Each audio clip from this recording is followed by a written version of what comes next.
How's it going, everybody? Hope y'all are doing well. We're back for more Tsukihime. Also, I should start off by saying, it is me. It still is me. I just changed my profile picture. Oh, I got a new subscriber. Fire! I got 2 more. That's tough. That's tough. I didn't even see that. But yeah, no. Yeah, I changed my profile picture because I wanted to institute some change. It's been a bit. I've had that profile picture for I think legit like 6 years, 5 to 6 years, and I wanted to bring some change to my channel since it's still early on right now, in the sense of like I'm only at 600 and almost 50 subscribers now, but more in the sense that like if I do end up getting, if my channel doesn't end up growing more than it is now, which, you know, I'm gonna try for sure, but at this point of its cycle, its life cycle, a change like this is pretty insignificant.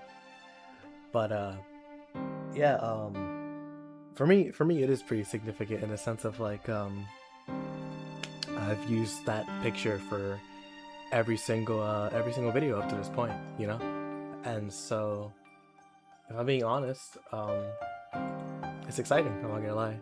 It also does show like the change I'm gonna be doing for my channel, where I am gonna be pivoting more to ReZero content for a while because of the fact that like I'm doing a series, which some of you may know that's definitely gonna be the next video. It's the Arc 2 video as well. But, you know, trying to grow the channel by catering more to the people that do like ReZero, which I'm just being honest at that point, because I feel like at that point just being transparent is better here, and not trying to deny the fact that like the ReZero videos get the most views. And if I want to grow the channel, and granted I don't want to be a one-trick pony, you know, I don't want to just only be a ReZero channel, I do want to also grow my channel as well. So it's a hard thing to balance, but at the end of the day, like you look at the Grace Attorney videos, and while I love them because of how much effort I put into them, you know, they pale in comparison to stuff like the ReZero videos, or, you know, like Made in Abyss and stuff like that. And so a lot of the time it is luck that determines how good a video does, but it's been pretty consistent that every ReZero video I've done on my channel has like 2,000 views and above, every single one of them. And granted, it's only 3, so it's a small sample size, but the same could be said for like Steins Gate, where both of them have like 400 and above views respectively. So I'm not complaining about it. It's just, you know, you gotta look at some trends to see the nature of the game, right? And I'm gonna try to adapt to it. I'm still gonna make content on what I want to make as well, but if I do want to grow my channel, I am gonna have to focus a little bit more on ReZero, which I've been making changes like this for a while now. Like before, I used to be a gaming channel, and then after that, when I pivoted more over to commentary, it was a mix of both, and after that it was full commentary. And then if you guys remember, Icarus helped me out a lot, like Reaper and Icarus helped me out a lot in terms of changing my content. And then I started editing more, got a better computer. What is that on my window? Is that a bug? But yeah, anyways, it all basically said that like my channel has evolved a lot since like 2 years ago, let alone a year ago as well. Like you look at July of last year or August of last year, and you really see like the difference in the content. And I'm happy with how things have turned out with my channel. But I also do want to grow as much as I can the way I want to. But the way I am right now with the way my channel is, it's definitely going to be a slow process. And I'm not trying to be like, oh, I want 1 million subscribers. Not at all. I'll be perfectly fine with like 10K. But like I'm hoping for 100,000, right? To like have that many subscribers all together, because I feel like that's such a healthy community right there. I'd love that. Of course, I don't want to come off like, oh, I'm underappreciative of the people that are here, because lo and behold, there are, funny enough, a decent amount of people who return to the videos. Like, of course, you know, barring like the content, whether it's like, oh, world layer observer with Type Moon or Steins Gate, you know, or like figure out what the genre, or not genre, but the whole thing is called for Steins Gate. Science adventure something, I forgot what it was, but like certain people come back for certain things, and that's perfectly fair. I respect it. Like, but the fact that people come back in general is really really amazing. Shows that the effort is paying off, and I'm super grateful, super grateful. But I also do want to like be consistent and be intentional with how I move with my channel, because this is a passion project. Well, it was my passion in general. It's not even a project anymore. So I love doing it. But overall, like, I do want to grow it as well. I don't want to, because like I made it pretty clear in a lot of my videos and streams that like I do want to turn this channel into like a career path, because that's always been the dream and the goal. But like I want to do it because I love it, not because I think YouTube is a easy way to make money. If I wanted to make money, I should have stayed in college and gone get my doctorate, you know? But this is the path that I want to take because I love doing it, right? So that's my whole spiel about it. If anybody's even here, actually not looking, but if you will watch the VODs, then you know, you can skip like 5 minutes and you'll be good, honestly. It's easy. 10 minutes and you'll be good. But yeah.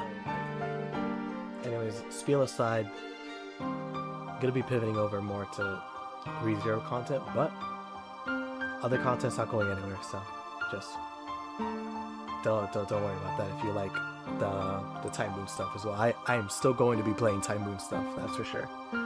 As well as like other series that I'm really interested in, like Ace Attorney, of course. So you know, we're gonna try to multitask, but ReZero is definitely gonna be more of a mainstay going forward. Anyways, we're back. We're on Ciel route. It's gonna be interesting. We're gonna see how things go. Ciel route and Arc route are like really mixed in. They're really built into each other. So, well, more like Ciel route's built into Arc route, but that's a whole nother thing. Point is, what's it called? We're gonna see a lot of repeats. I'm usually gonna skip them if it isn't any new content, but the game makes sure to tell you like, hey, like there is new content here, so you know we're not gonna automatically give you the skip button. So we're gonna keep going and keep going. Oh, what the heck? Where's my remote? There's a super old video.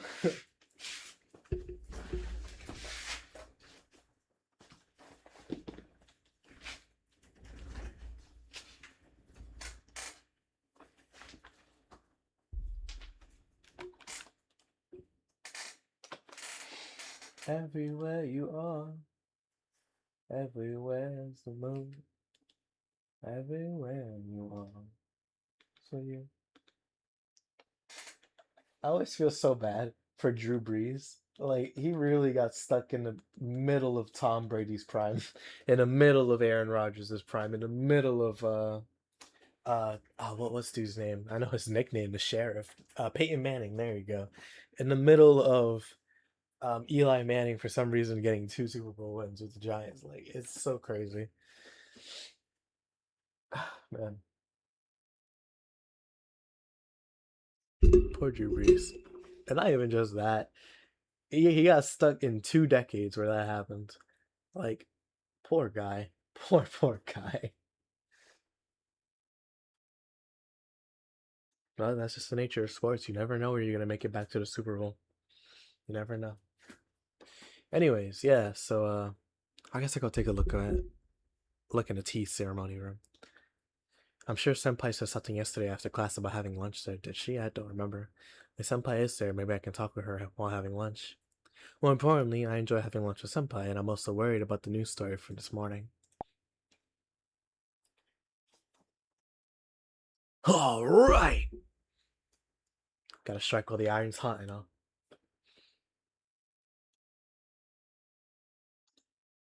Oh, I got an email. I gotta answer that.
Email etiquette is so funny. Like, it's all about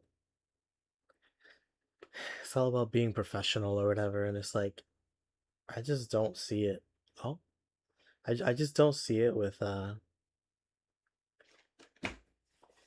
like text messaging being a thing, because like to me emails are no different. Like, of course you can be professional. Not gonna not gonna talk the way I do it in a text message, the way I would like in an email. But it just, I don't know. Emails just seem so pointless to me. But then again, that's the best way to reach someone usually.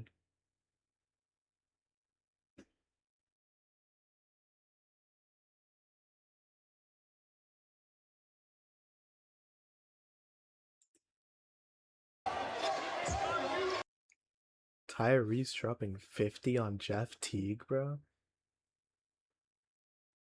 Trying to see this. Is that Obi Toppin? It is, yeah.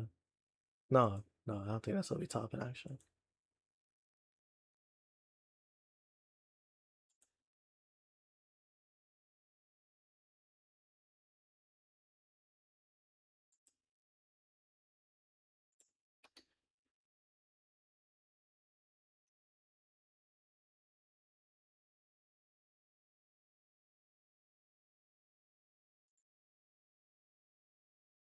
There you go. All right, back to it. Email's all set, so let's keep going. All right. Uh, I head off to the tea ceremony room before Arihiko notices my plan. Oh goodness. I don't think Arihiko cares, bro. I think he's just fine being your friend. I knock on the tea ceremony room door. After a brief wait, the door creaks open and Senpai pokes her head out. That's cute. Huh? Tano-kun? Puzzled, Senpai tilts her head. She doesn't seem annoyed, but it seems like she doesn't really understand why I came here. Would you like to have some lunch together, Senpai? I'm really trying to mac right now. Holding out the bread I purchased at the cafeteria, I tell her why I'm here. Lunch? I'm happy to hear you ask me, but... Senpai thinks it over, looking troubled. Things do not look good, I'm not gonna lie. Was this the fumble? It seems Senpai is very interested. I guess I got no choice. I decided to employ a little strategy. I have curry bread.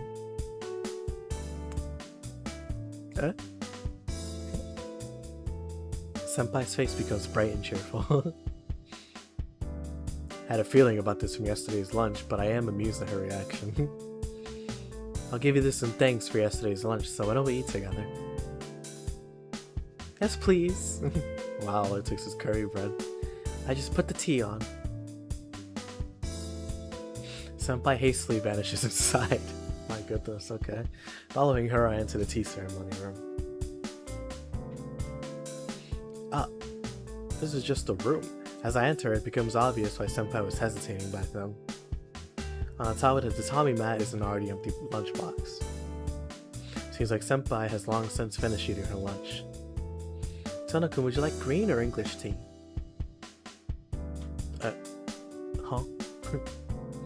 Huh? Green tea, please. More importantly, have you already finished lunch, Senpai? Yes, just a little while ago. I slept in this morning, so I didn't have any breakfast and I was hungry all morning. It was terrible. I see. Well, you don't have to force yourself to accompany me. Sorry for intruding on you. I'll eat in the classroom, so please take your time relaxing. Huh? I like doing that a lot in this game, don't I? You mean you're not gonna give me any bread? Senpai's sorrow seems to resound from the bottom of her heart. No, I mean, you must be full, right, Senpai? Not at all. I'm hungry. I'm starved. I'm famished. Doesn't appear she's just saying this to make me feel better. Really? Well, I'll be intruding then. Is this really okay with you, Senpai? The bread from our cafeteria really has the volume, you know. No need to worry. If it's food I like, then I can eat limitless amounts of it. Wow, that's... Huh. That bashful smile is most probably not from shyness, but from anticipation of the curry bread. She is a woman of many mysteries. Someone who could be so happy over one curry bread in this day and age could be quite precious. Oh, that's cute. Senpai eats one while I have two, and we have tea afterwards. Kneeling on top of the mat, Senpai and I casually sip our tea. It would have been great if it wasn't during lunchtime at school, but that's life. C'est la vie. So, how's your new house, Tono-kun? It seems something terrible happened this morning. Yeah. Well, the inside of the house is really fancy, but there are these really noisy stray dogs at night. It's just also bad that there's no TV and no Japanese-style rooms, so there's nowhere to drink tea like this. What? A stray dog? You mean what happened at your house wasn't related to those serial killings? I don't really know. There's this really high wall all the way around our mansion, and they say they found bloodstains there. But listen, that's where I saw this stray dog last night. I couldn't say it.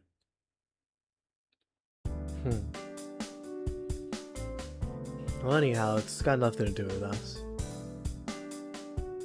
Let's not talking about unpleasant topics, now that we finally got an opportunity to relax. Not at all. The residents of this town says the killing zoo have something to do with us. Holding her cup in one hand, Senpai casts a serious gaze towards me. Yeah, I guess that's true, but you'll be okay if you don't go walking in the streets at late at night, won't you? There's been 8 people killed so far already, right? But that many... Oh goodness, they keep messaging me. Alright.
With that many victims, the police ought to catch the guy any day now. Poor Tono. Gee, Shiki-kun. You don't have any sense of danger, do you? Newscasters have been saying the same thing since the 3rd victim was found, but they haven't caught him yet, have they? Well, that's true. It's just that I can't really relate to it when they give such a stupid caption like, "The modern day vampire." Sorry, I really did take it too lightly. We live in this town, so we gotta be careful, right? Yes. I'm glad you understand. Senpai smiles in a satisfied manner. But Senpai, what are they calling them a vampire anyway? Well, the blood was drained from other bodies, right?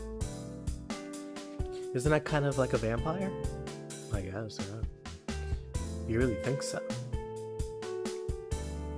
Isn't it said that you become a vampire yourself once your vampire sharks your blood? These victims are all dead with the corpses to prove it, so they don't really have to be calling him a vampire. Senpai laughs and nods. Do you really believe in things like vampires, Tono-kun? Hey now, I'm just saying that's how the news is presenting it. If there really were vampires, there wouldn't be any dead bodies left, just like I said earlier. Yeah, you're right. But can't you think of it like this? The people who were found dead died because they couldn't become vampires. There are actually people who can and can't become vampires, and those who can become vampires wouldn't show up as dead bodies after being attacked by one. Because there's... Well, that was way too fast. Because there's still life somewhere. That's what you call a horror story, senpai. Yes, exactly. And we're living in it. I'm sorry to say there's no punchline. That was a lot of text.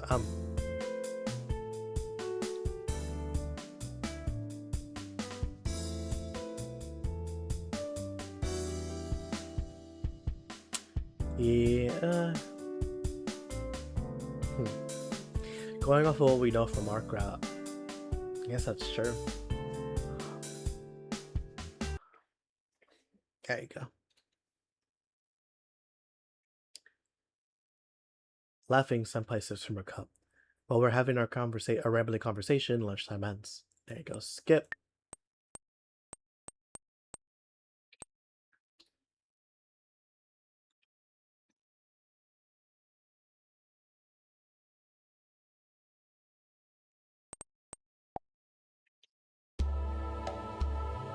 Yes, let's go. Okay, it worked.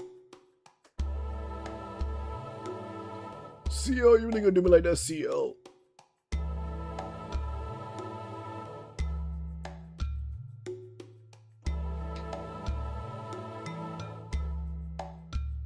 There you go. Oh, I'm surprised it's okay. But just what is wrong about it? Wrong. But yeah. I killed her. Is that fact wrong? I didn't kill her. Is that fact wrong? No, that's totally wrong. Yep, I already read this.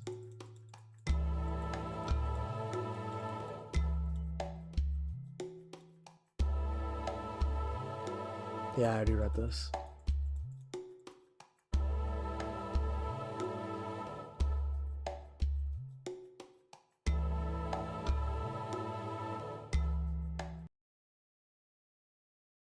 Let's see.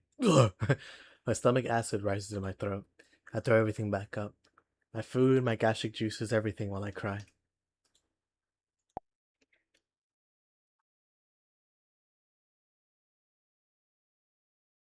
There's nothing left in my stomach. My body continues to force me to throw up, as if trying to undo what had occurred and return me to my ordinary life. Pain. It hurts, like my insides are burning. These tears won't stop and my body collapses to the floor like a pile of garbage. I keep crying. I killed someone. I killed her without reason, without mercy. Like breaking apart a doll. What was it all about? Why I felt like that, why I killed her. Even now I can't find a reason. It's a lie. No, it's too odd to be true. That thing that just happened might not be real. This is just one of those dreams I have when I faint. It's a lie. Besides, how can someone cut apart someone else like that with just a knife? I read it in a book once. Yeah, it's mostly the same. It takes a whole day of strenuous labor to cut someone up, but even when you say up, I already read that before.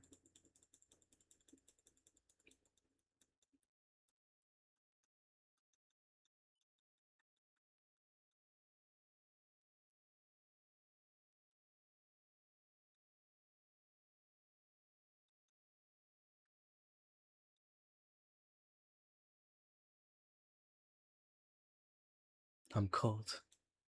The sun has gone down without me noticing. What time is it now? I can't tell. My eardrums are filled with noise like a static TV. Static.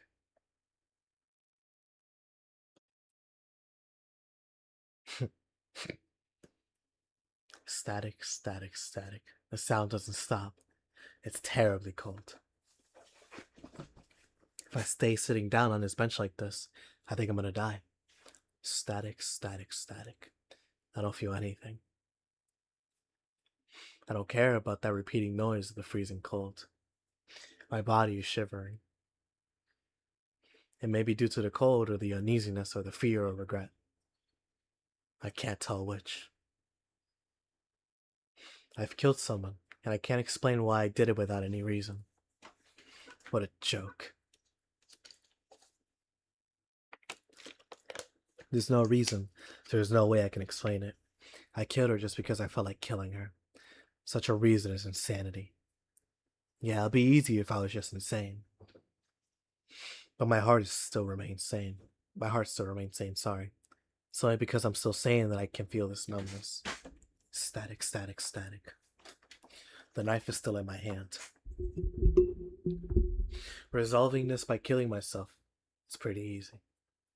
But I can't do it. I'm still sane, so I can't do it. And somewhere in my heart, I know that doing so will not settle this or atone for it. The noise continues. My body temperature continues to plummet. Oh, whoa, hold on. There you go.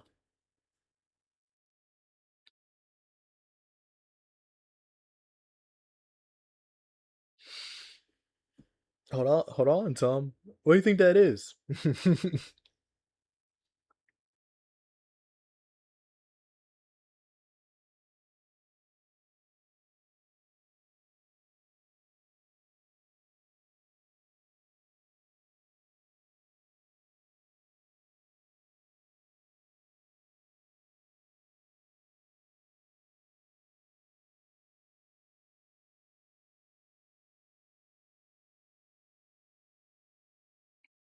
Give me 1 second, please. I'm in the middle of something.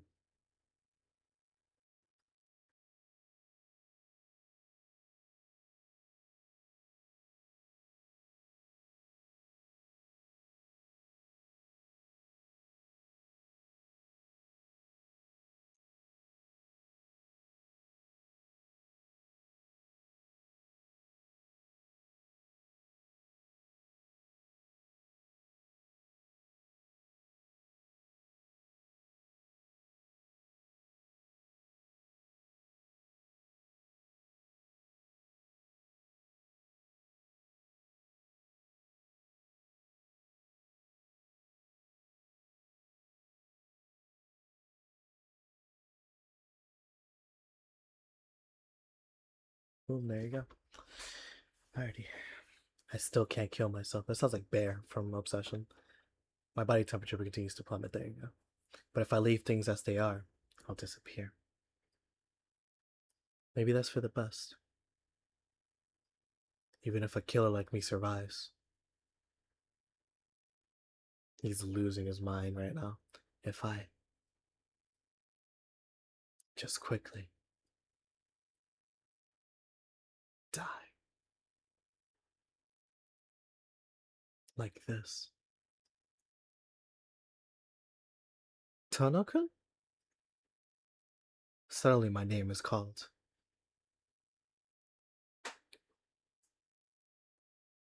I raise my head. There's Senpai. It feels like decades since I last saw her. What are you doing sitting out here in the rain? Rain. Ah, I see. That static noise up until now was the sound of rain. No wonder it's cold. I can see now that I'm completely soaked and freezing. Oh, you don't even have an umbrella. You're gonna catch a cold like that, Tanaka. Senpai's voice is so painful. Oh, whoa, wait a second.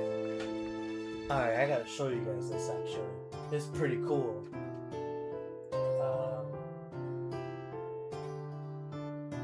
Just a scroll capture,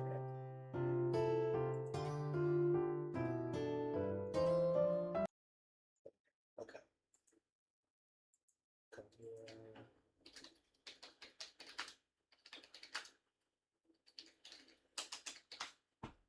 here. Can't spell. Yep. This one right here. There's a scene in here, which I'm not going to show all of it for spoilers, but there's a scene here, right here. Yep, I think it's this scene right here where he kills Ark, and he's just I think he's here in the park. Oh, no.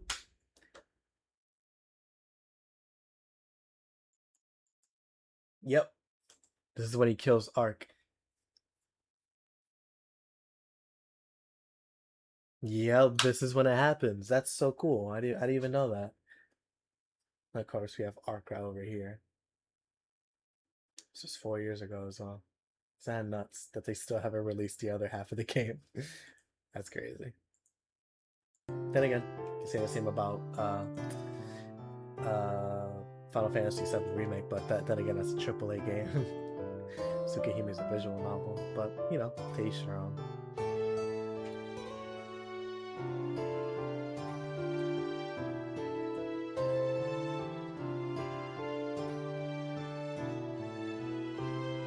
That's cool though. I'm glad I noticed that. I remember that trailer. Like, I saw that trailer before I even knew what Tsukihime was. I knew what Bait was, of course, because I watched that back when I was a jit, and even by that point I was playing Grand Order. Definitely by that point. But give me 1 second.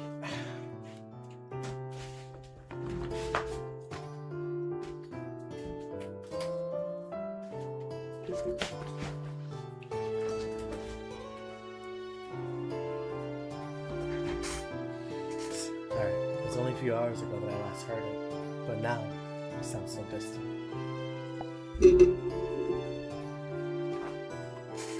Tono-kun?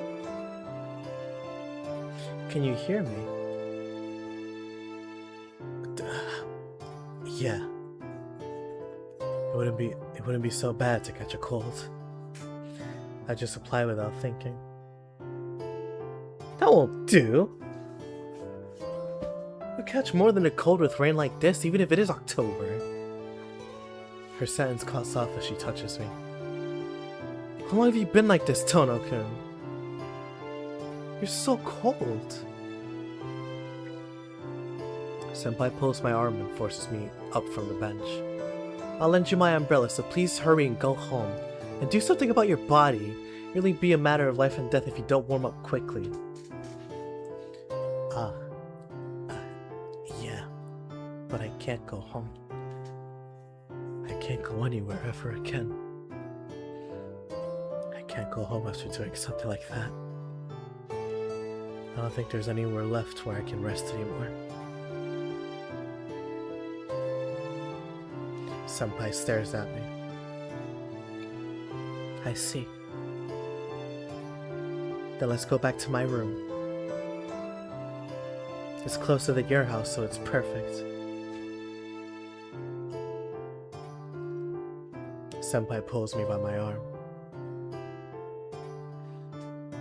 I can't shake her off. I can't think about anything at the moment. That Senpai's worth is the only thing in this world where everything feels numb. There you go.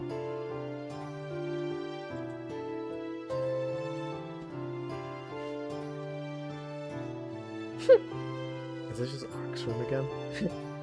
Senpai's room is a common one-room apartment in a two-story building. Just one really small, cramped room the size of 6 tatami mats and one kitchen. As one might expect from Senpai, this room is a neat one. That trivial fact relaxes my numb nerves just a little. Here, please wipe yourself with this. She hands me a bath towel. Sorry, I don't have any clothes that fit you. Please, just bear with this for a while. I'll go prepare something warm for you to drink right away. Senpai retreats to the kitchen.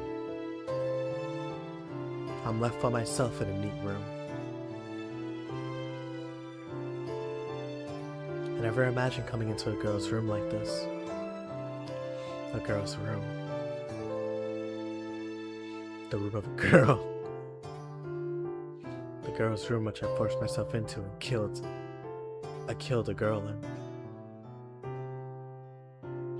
I feel like throwing up. What am I doing here? In such a place. I have absolutely no right to receive Senpai's hospitality here. Thanks for waiting. Here, Tono-kun! You gotta wipe yourself down quickly. Senpai scolds me as she begins to rub my head with the towel. See, your shirt's all soaked too. You gotta take it off. You might catch pneumonia like this, on top of his anemia. A very fierce-looking senpai undoes the buttons on my shirt. Suddenly, her fingers stop.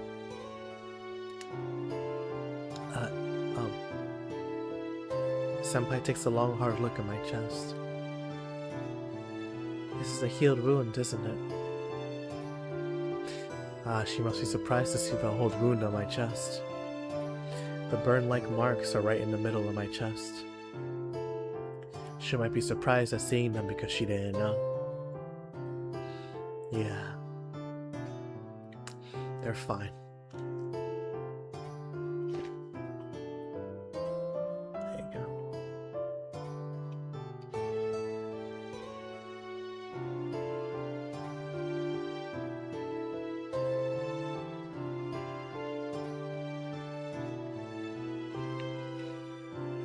I see. Thank goodness. Oh, Susie. They're fine. It's been 8 years already. If this wound was the reason you're acting funny, I had to take you to the hospital right away. Senpai gives a faint, soft smile. A twinge. I thought I said a twig. When I see her smiling face, my chest hurts. It's alright. I can do it by my... Oh, it's alright. I can do it by myself, so leave me alone. Okay? I'll bring you some tea then. Oh, if you take your shirt off, please use the sheet there and warm yourself.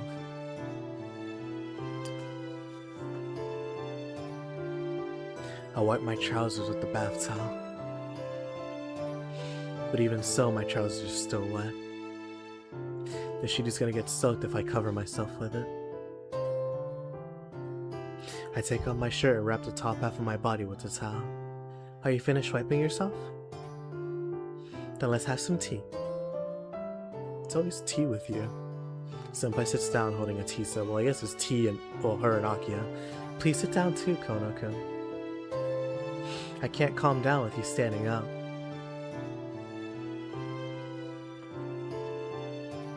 I do as I'm told and I sit down. Senpai pours some English tea and hands it to me.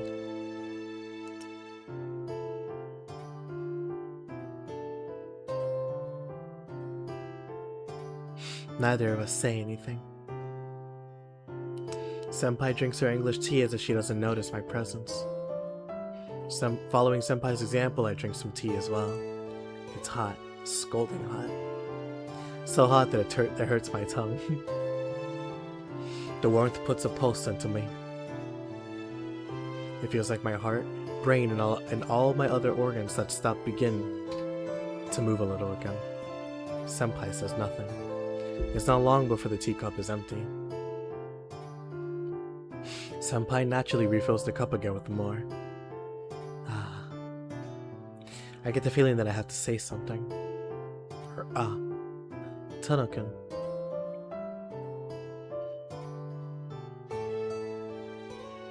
I recoil in shock. This sprite right here is so funny. It just looks so odd. But it's oddly endearing as well. Strange. Strange, isn't it? Oh. There you go.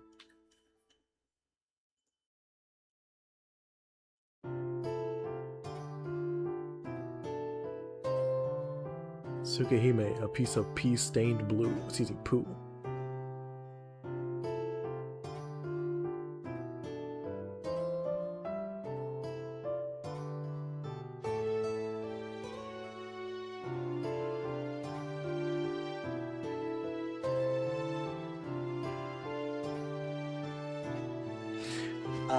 Yeah, that's fine. Excuse me. Tono-kun. I recoil in shock.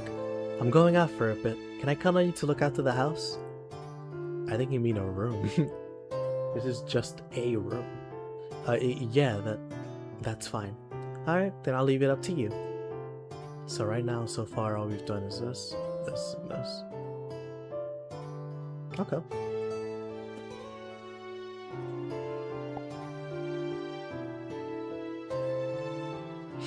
I'll be right back, so don't do anything funny.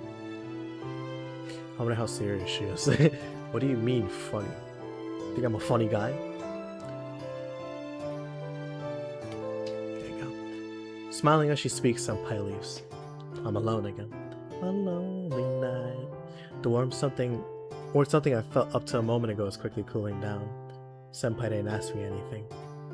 She takes a person like me into her room and looks after me like it's the natural thing to do. Though I didn't notice. The warmth of the tea, the neatness of the room. Wait. What is many, many times more comforting than those things is having someone beside me? My chest hurts. A little while ago I preferred to be alone. Feel nothing. To feel nothing. Feeling nothing. There you go, I can't talk. But now, I've become uneasy just by her absence. I want to scream like I've gone crazy. What arrogance. I'm a murderer after all. I don't have any right to Senpai's kindness, there you go. But I'm selfishly wanting Senpai to quickly come home.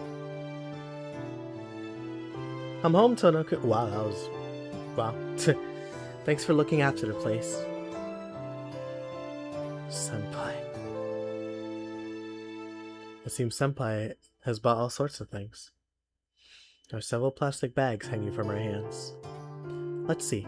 Please wear this. Or please wear this for now.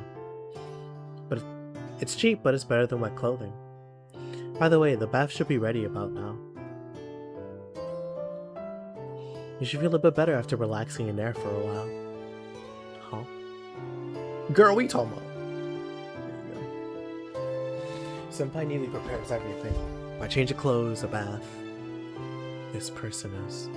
Even though there's no need to do so for a person like me. It's okay, Senpai. I'm going home. I can't cause you any more trouble. What are you saying, Tono-kun? You said you can't go home, right? I've already bought food for two, so please take responsibility. Responsibility? Senpai. Please warm yourself up, eat dinner, and get yourself together before you go home. So I should even let you leave if you did. There you go. If you just go home with a face like that, I'll be so worried I won't be able to sleep. My chest hurts. Happiness. I'm so happy I'm about to cry. On the other hand, I'm in fear for kindness. Why? Yes? What is it, Tanaka? Why do you go so far, Senpai? I don't have any right to be treated kindly by you. I killed someone. I can't have someone taking care of me. I'm hopeless. I made a very big mistake just then, and I ran away without taking responsibility. I was even considering just dying. I'm trying to cling on to Senpai. That's sin. The life I took with my own hands. I'm trying to make it something that didn't happen in my mind. That mistake I made is unforgivable. No, I don't think it should be forgiven. That's why I'm hopeless.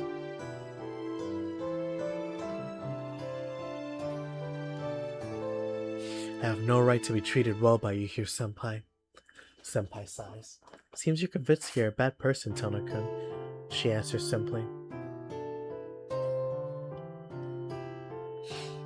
But that just shows you have no confidence in your own actions. You know you made a mistake, but you don't understand whether it's a good or bad thing. That's why you have no choice but to drive yourself into a corner until things become clear to you. No, that's... I don't know. But yeah, I am taking in the fact that I did it, yet I still don't understand why. I killed someone, and that makes me a bad person. Maybe I've just been forcing myself into the role of a villain as I try to confirm where my sins lie. I don't know what your mistake is, and to put it bluntly, I don't care. You say you have no right to kindness, but that's just your point of view. I'm not being kind to you for your sake, so please don't worry about it. Well, no, I mean, I'm doing this because I want to. It has nothing to do with your own circumstances. Maybe a bother to you, but please just think of yourself as having been caught by a mean-spirited senpai and give up. Saying this, senpai smiles. That soft, protective, faint smile. She's like an older sister. Interesting type. I can hear the sound of rain. Oh, we changed the song. It's a very important scene. This one. This one.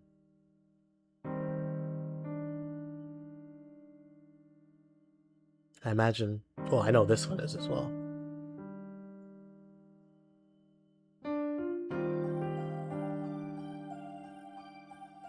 This one as well.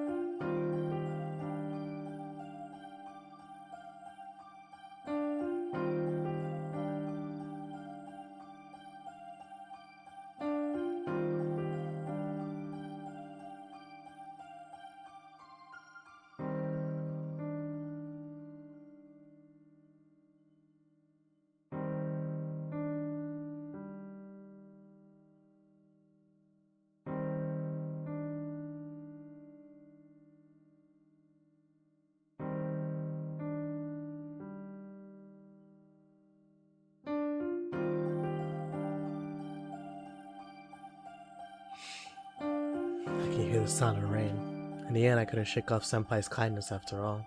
She lets me use the bath and prepares pajamas for me. She treats me to dinner and she lends me a bed because it's raining outside. I'm about to go to sleep like this. My throat feels blocked.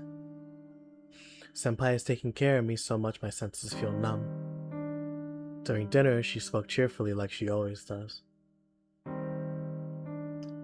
She raised all the usual topics about school, about many shops in a business district, and so on. And although I couldn't give her even one proper answer, every time I responded, I just felt a little bit of myself coming back. And I thought, oh, I just read that. What am I doing? Right now, I'm sleeping in Senpai's bed and can't stop thinking about Senpai, who's sleeping on the floor. What a turn of events. I killed someone only hours ago. Now I'm getting excited like a normal student. My senses really do feel numb. I didn't think I could ever be showered in happiness like this ever again. I can't sleep, so I just look around.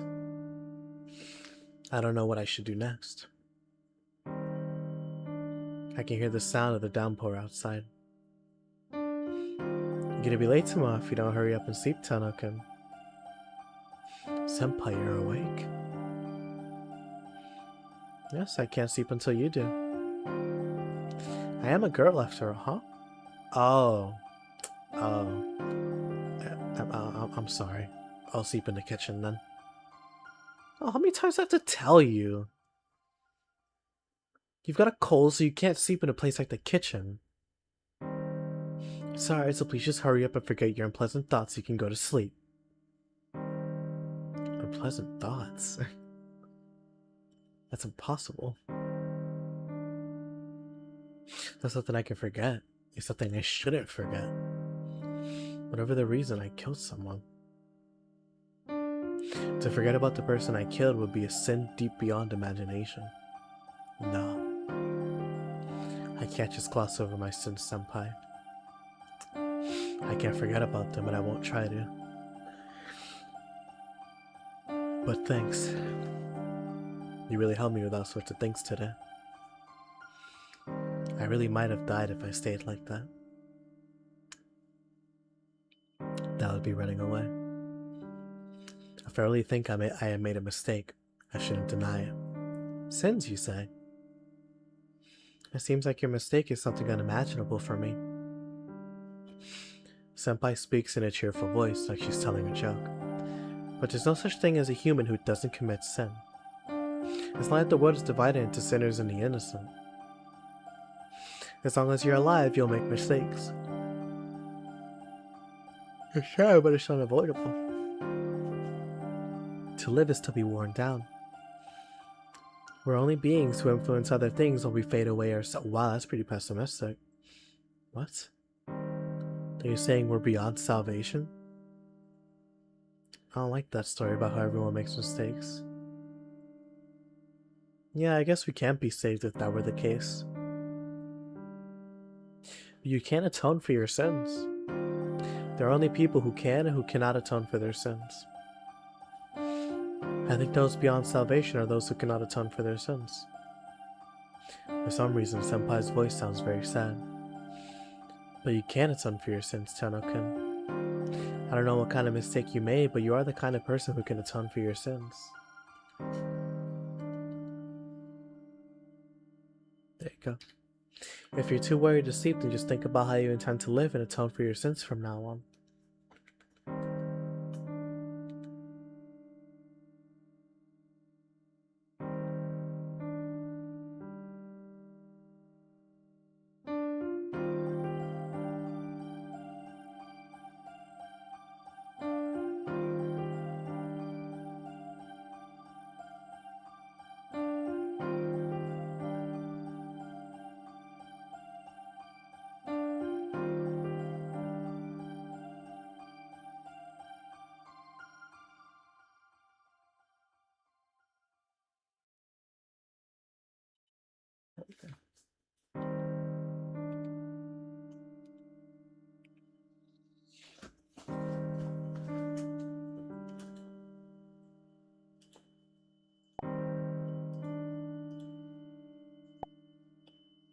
It's really hard to come up. It's a really hard thing to come up with. So your brain is sure to tire out, and you'll fall right asleep. I don't know how serious she is, but she seems to be throwing jokes into the mix. I can atone for my sins, huh? The senpai, my mistake is one that definitely can't be atoned for. That's something I can say for sure. That's right. No matter what form it takes, sin cannot be atoned for. If you injure someone, the sin is not gone even if you heal the wound, is it? No matter how hard you try, you can't erase the mistakes you made. I think atoning is not about the results, but about the process. That's what I mean by those who atone and those who don't. That's why you're the kind of person who can atone for your sins. I don't understand. I'm a terrible person. I'm not the great person you think I am. I can easily see that. I was really moved just then. You have a terrible wound on your chest, right? Huh?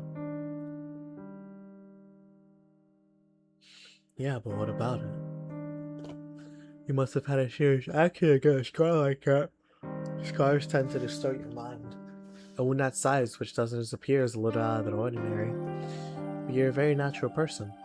Anyone with that kind of wound who can lead a normal life can be proud of his own strength. You must have had a very proper childhood. Satisfied, Senpai concludes her musings and falls silent. I can hear her even breathing if I strain my ears. Are you asleep, Senpai? There's no reply. I can only hear the sound of the rain from outside. Atone for my sins, huh? A punishment to fit the sin I had committed. I guess they'll find the body of the girl I killed tomorrow and there'll be a new serial killer story on the news. I can't even begin to count the things I lose when that happens. It'll be trouble for Akiya, sure, and I'll never be able to talk to Senpai like this again. But if that would atone for my sin, then I guess I have no choice but to accept it. If I can atone for my sin with that, then there might be salvation somewhere.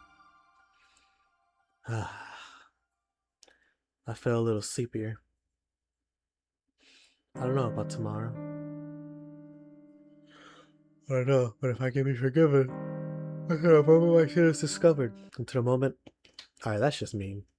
Until the moment I'm confronted with my sin. I wish I could keep living this kind of life.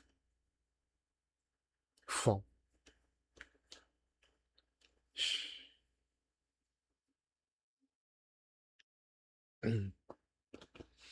There's a noise coming from nearby.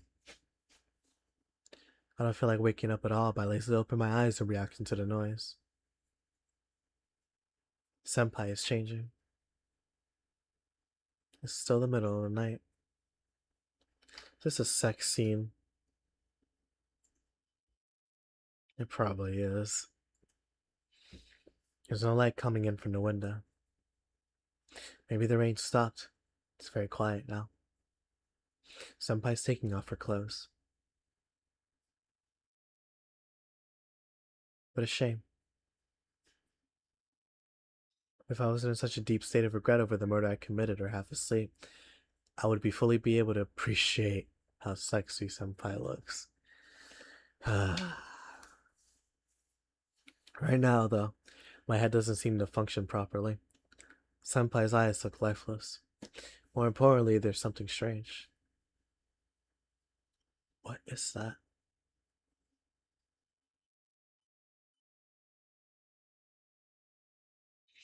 There's odd bruises on her arms.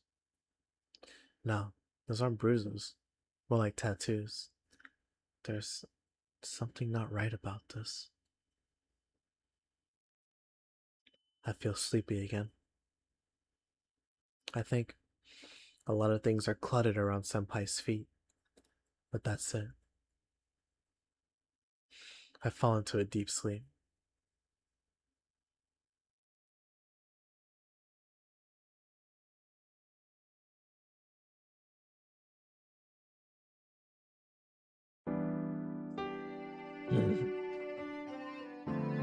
The sunlight streaming through the window wakes me. Maybe the rain stopped. I can't hear it anymore. Seems the sky outside is cloudy. The sunlight isn't what you could call bright.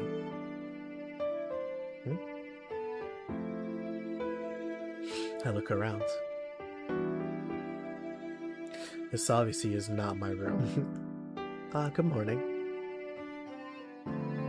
Did you sleep well last night, Tanaka?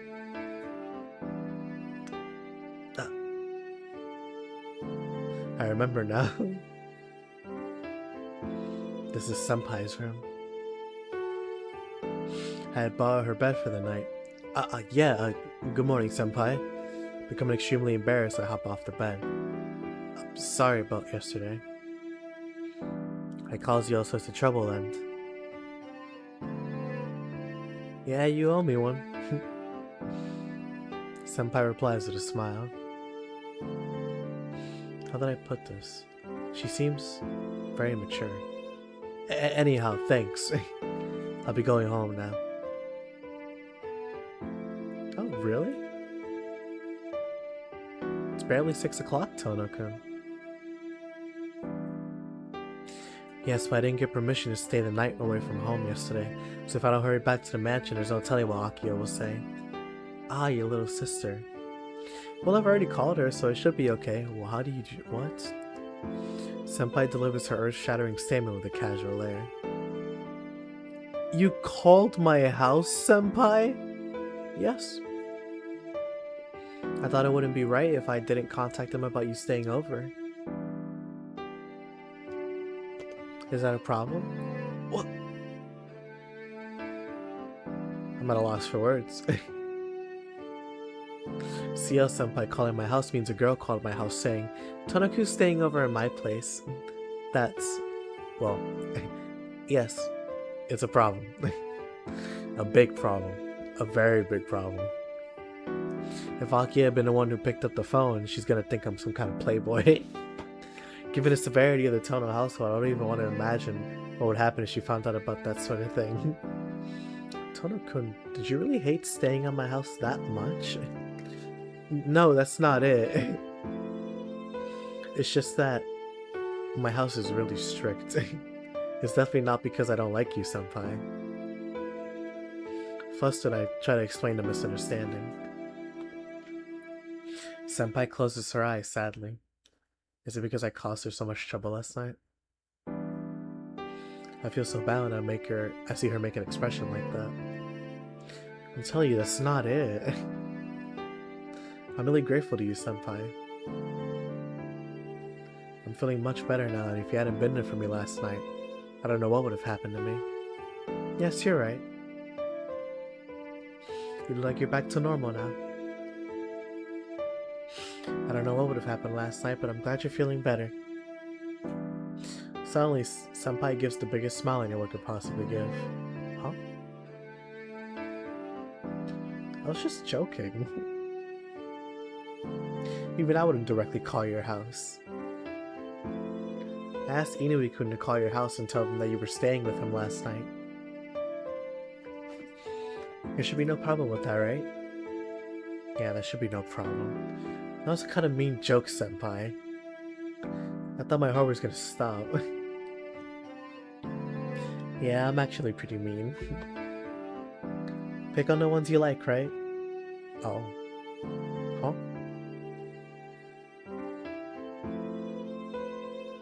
The ones you like. But it's true, you should go home early. Please hold on for a second. Senpai rummages around in her drawers for something. Drawers, not draws. Here you go, Tano-kun. It's a little gift for you. Senpai saying that holds me an odd-looking ring. A gift? What is this, Senpai? It's a protective charm.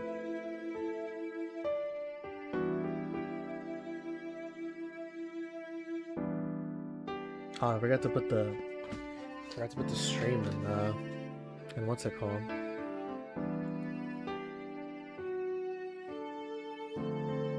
There you go. How many VODs has it been? How many VODs?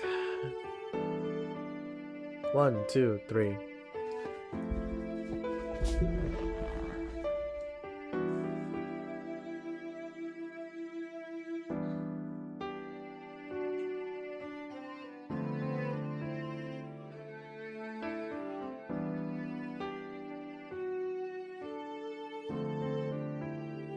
There you go.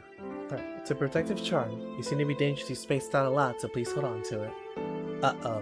Yeah, I'll take anything that's given to me, but... Alright, I'll take good care of it. Except in a ring, I put it into my pocket. Alright? I'll see you at school. I'll pretty much just go together, but... Do not let black and white switch, bro. I see the bonnet.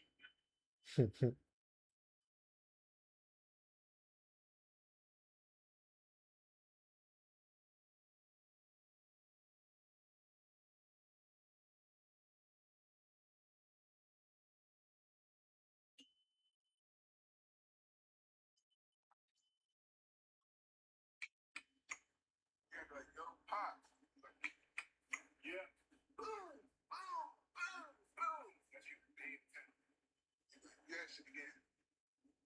You get me some sport patch my or feel like some band that will cut something like yourself up. Show you.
There you go. Okay. Senpai sees me off with a smile, but that smile is one I might never see again. The woman I killed might be found already, and police might already be at the mansion. Wow. But I can't run away from it. All I can do is thank Senpai and return to the Tono mansion. To say the results first, the mansion is always as it was. Oh, welcome home, Shiki-san. As I enter the lobby, Kawaku-san greets you with a smile. You're so adorable. Ah, yeah, I'm home. Kawaku-san? Do you want breakfast? I'll have it ready soon, so please wait in the sitting room. Akiya-sama has just finished hers.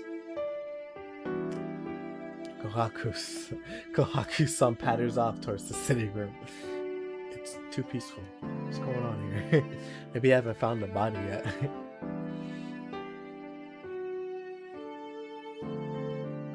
For now, I have to head towards my own room to change.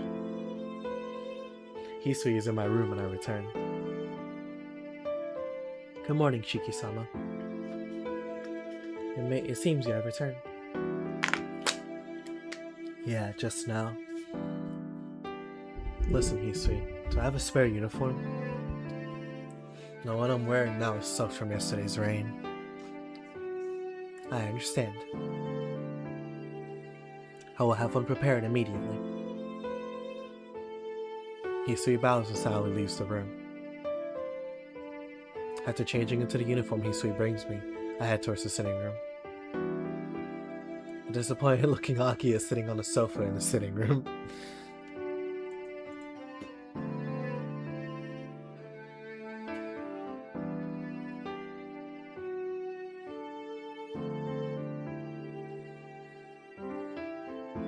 Oh, good morning, Nissan.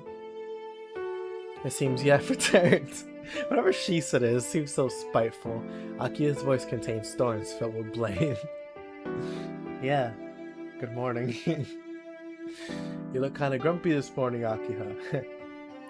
Yes, I was unaware you spend a night elsewhere quite often. I am more astounded than angry. Akiha glares at me.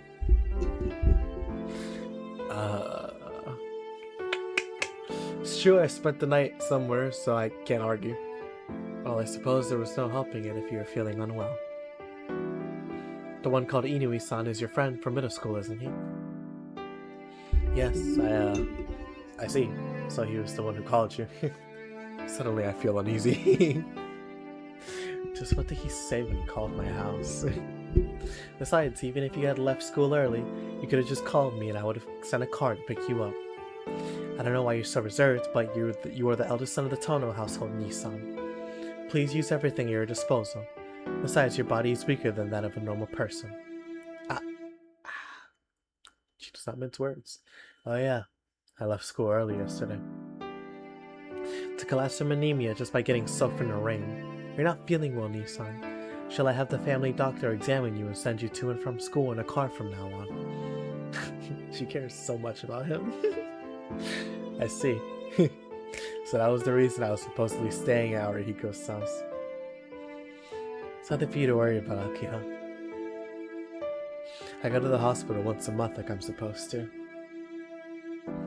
Taking me to school by car is just gonna dull my body even further. There's no need for you to be that sensitive about my body, though I'm glad you're worried about me. That is not true. I'm not worried about you at all, Niece. Sure. Akiya suddenly avoids looking at me. Shiki-san, it's ready! I can hear Kawaku-san's voice from the dining room.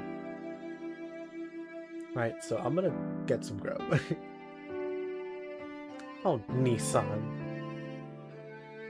Please refrain from talking in such an unrefined manner.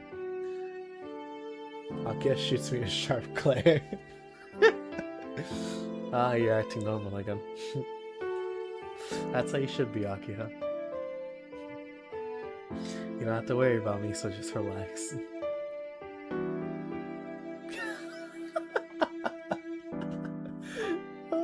She's adorable. I can't wait for the other routes. They're gonna be so funny.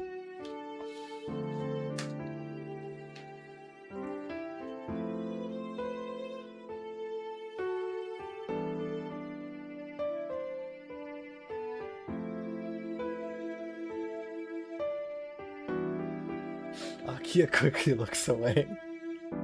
Looking at her with a faint smile, I go to the dining room.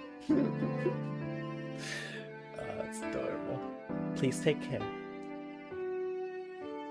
Saying the same thing as she always does, she continues to stare at me. Shiki-sama, what happened to you last night? Nothing in particular. I collapsed from anemia when it started to rain on me. I'll be careful from now on. I am not placing any blame on you, Shiki-sama, but you look like you're pushing yourself this morning. Please take care along the way. Issei makes a deep bow and sees me off. Oh man.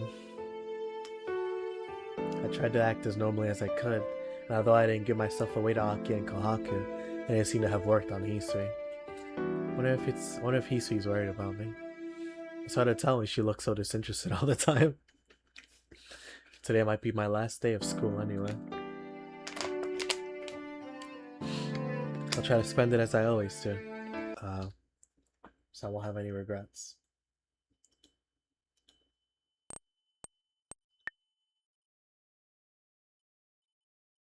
No matter how I feel, the morning is always the same. As I approach the school, I begin to catch sight of more and more students in uniform. It's Saturday right before the day off. Still can't believe they have 6 days on, 1 day off. My footsteps falter as I think about how this may be my last day of school ever. But still, as calmly as I can, I walk along the road that has become so familiar to me over the last 2 years. It's only a little way to the school. Once I pass the intersection, the lights turn red and I stop in front of the crosswalk. The school fence is on the other side. Since it's a school path, the footpath is protected by a guardrail. Even now, the students in front of me are heading towards the school gate. There's no one but students from our school on the other side this time of day. There should be no one but the students. But between the cars rushing by, I feel like I catch a glimpse of someone in white. What? Yeah, all that. She's there, dressed in white with golden hair down to her shoulders, long, slender brows, and red eyes. Blah blah blah blah blah. I've seen her only once before, but there's no way I can mistake her for someone else. But that's impossible. I cut her myself yesterday, cutting her into pieces. Light turns green. Students around me walk towards the other side. I'm the only one amongst them who stands there stunned. She sits on the guardrails, her legs swinging idly. She's waiting for someone. I know she's waiting for someone. I can't tell how long she's been waiting, but her expression is a grim one. What's she waiting for? She fidgets restlessly as if she was waiting for her lover. I have a bad feeling about this. The girl in white looks over in my direction. It's probably nothing more than a coincidence. She's just a stranger who looks like her. She must be waiting for someone else. If not, then this moment must surely be a bad dream too.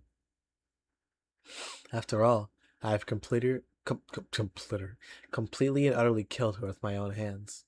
But she looks this way and smiling, looking very satisfied at having found the person who killed her. Her smile seems to say, "You finally come." Giving a familiar wave and a smile, she hops off the guardrail. Fluttering her hair.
Alright, back to it.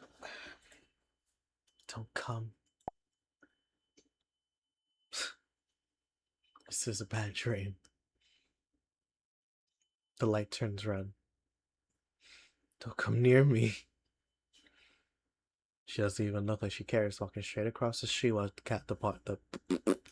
my goodness, the cars pass by. It's only a few meters between us. I tell you not to come. I had the same reaction when I first came up. I guess I gotta be mature. So the reality before my eyes is not changing when I scream out. Screaming in a voice I don't even understand. I run from the girl in white. Yep, yep.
Once the dog show up.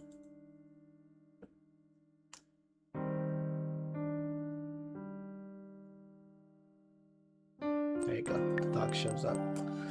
Okay, considering this is Ciel route, I imagine don't do this one.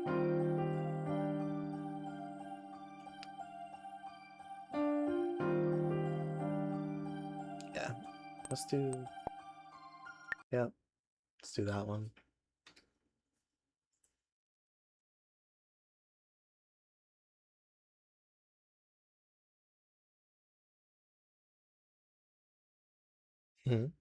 As we walk out of the back alley, she, Arco, knits her eyebrows and gives me a suspicious look. Hey, Shiki, you a Christian by any chance? I have no idea what she's talking about. Christian? Christina! What's with that question all of a sudden? I don't know any girl who's got a name like that. I see. Then I must have misunderstood. After seeming to have made a decision, she turns towards the office district. Okay, let's go. We gotta find a safe place for now. Arco begins walking. Oh, okay. Sure. There's no way I can back out now. That's cool. It's pretty cool. Sighing, I follow after her. There you go.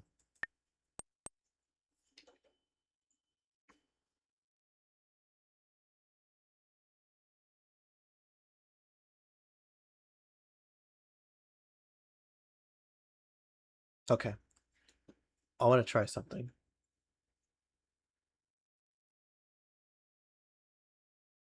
Since I'm already here, I want to try this. No, wait. It's the wrong choice. It's the right choice. Yep.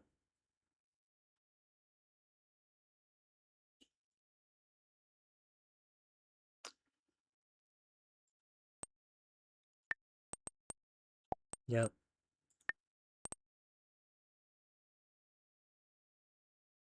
There you go. And then I can, whatever, read this and then go here. It's suspicious. There's something very suspicious about how she says I'm not going to break them. Not even just to look at. I know about your I know about your ridiculous powers after seeing you in the alley.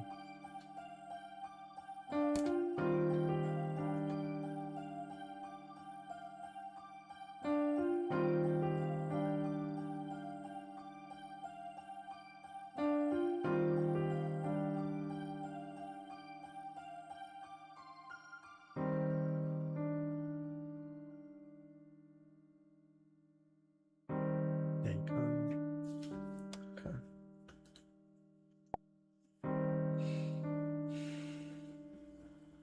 What would I do if you crushed them by accident? Hey! What do you mean ridiculous powers? Let me tell you, in terms of non-fighting strength, you're stronger than I am. I won't break things at random. Saying that, Arcuit extends her hands as if she's about to take them by force. Her attitude is becoming more and more suspicious. I bounce off the bed to get away from her. Hey, you're running away. Of course.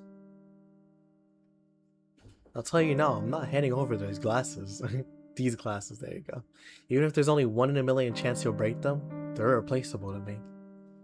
After all, you're the one who said I wouldn't be able to stay sane without these glasses. Do you want me to go crazy? You want me to go crazy? Huh? No, that's not it at all. Arcuit is obviously trying not to look at me. Come on, Arcuit. I don't know what you're planning, but if I lose these glasses, I won't be in any position to help you. If I were to see the lines 24 hours a day, I think I'd die from a headache before I'd go mad. There you go, skip. Perfect. And that's that.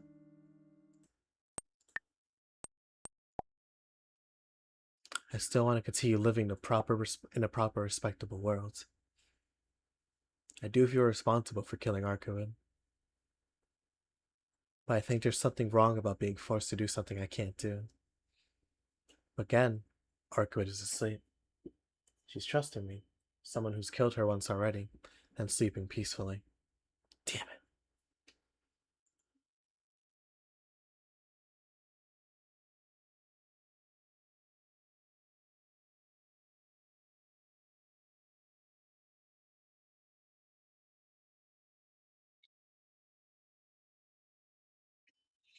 But even so, I can't do it. I quietly start to walk. Turning my back to Arcuit, sleeping with complete faith in me, I leave the hotel room. The corridor is silent. This hurts, I'm not gonna lie. I don't want to do this to her. We're on the 11th floor, the top floor in the hotel. Since she rented out the whole floor, there's no other guests here. I still feel a tinge of indecisiveness. But I shake it off and press the elevator button.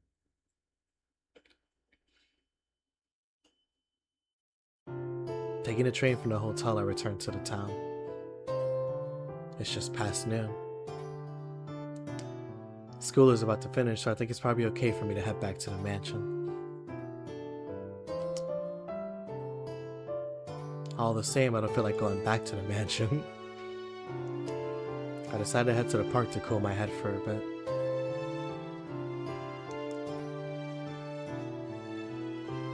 Sitting down on the bench, I vacantly stare up into the sky. The sky is still cloudy, much like the scenery within my own heart. I wonder if she's still sleeping, believing in me. I've killed her once, and yet she said she would forgive me. She had forgiven me, and yet, what am I doing here? Last night, after I killed Arcuit, I swore to myself that I would atone for her no matter what. Well, was that an oath I could break when my life is in danger? Was that all it is? Was that all it was? I mean, excuse me. God. But I do want to live. That is a problem that I can't ignore as long as I'm alive. It's not something I can easily dismiss as a moment of passion or forget about it. The power is yours. But that is the very reason why you must never forget. I recall those precious words from long, long ago. She, Sensei, what did she say to me? There's still time. The sun hasn't set yet. If I could return to the hotel before the sun sets, I'd probably still make it in time. Damn it. I can't throw away my doubts. In the end, Oh, wow.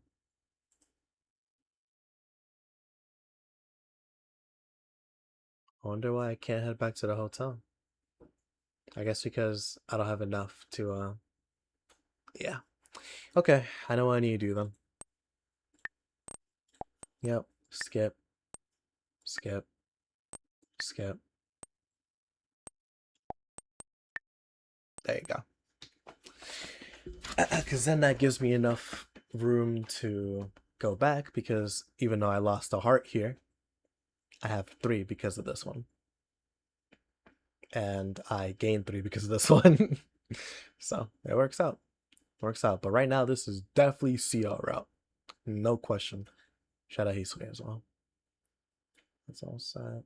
It's all set. So I'll go back to the match. I think this is the dead end. Yeah, this is the one that should be done. Yep. Yep. I value my life. I recall the scene yesterday when I killed Arkuin. The stench of death and blood. I never want to experience something like that again. Oh. Hold on, sorry.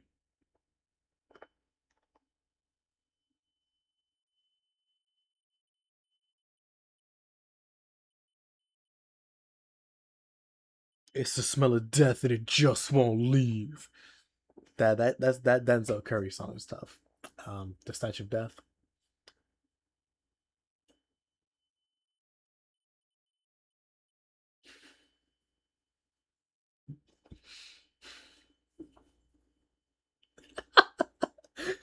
Yeah. Oh, this dude Daniel Caesar. Yeah, that's so funny. Oh my gosh.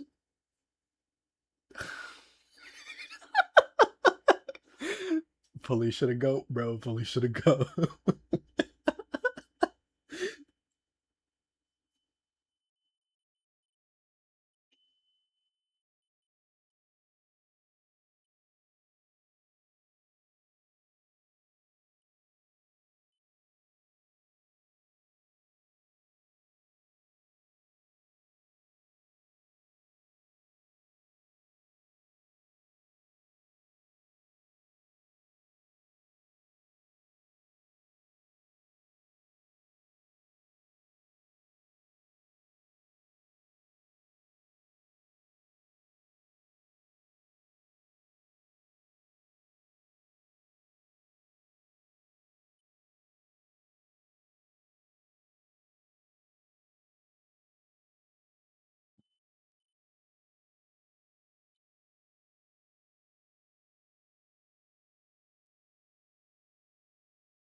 uh,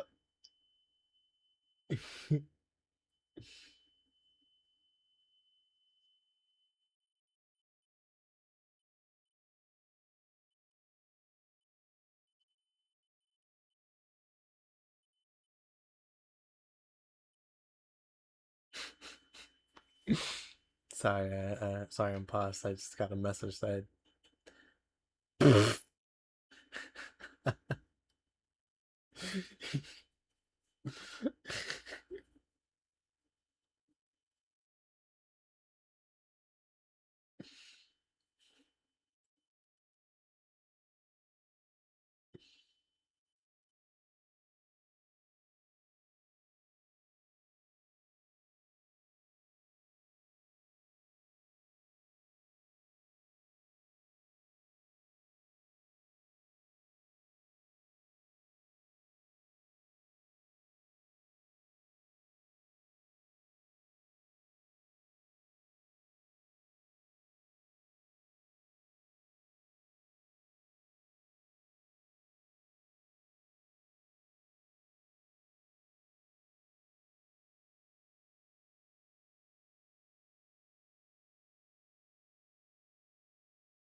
Okay, okay, that should be good.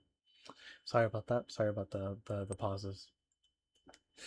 All right. Anyways, um, if I were to remain with Arcuid, there'd be no question that I would be subjected to that scene again.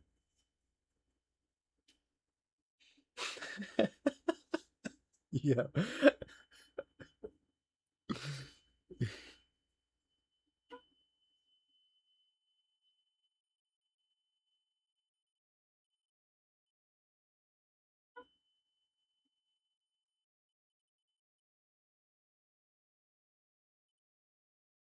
Okay.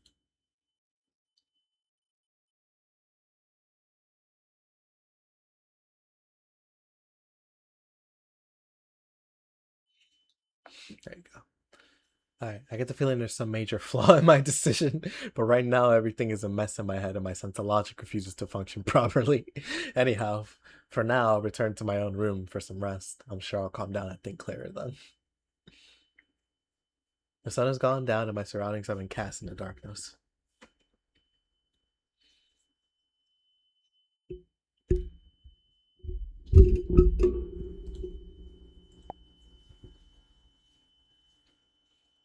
It's probably past 7 now.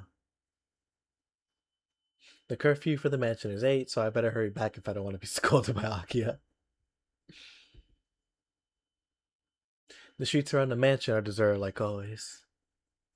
The sun's only just gone down, but the silence is like that of midnight.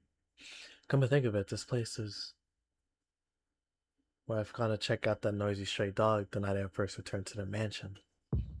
Huh?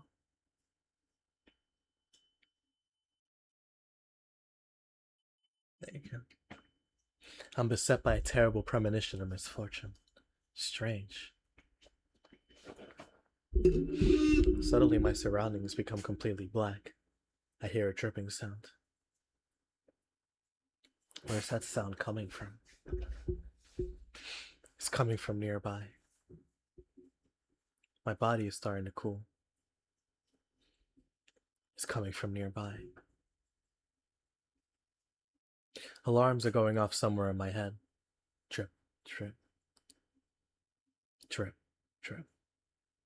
The sound. I think it's coming from right behind my neck. I collapse onto the asphalt. My limbs won't move and my consciousness dims.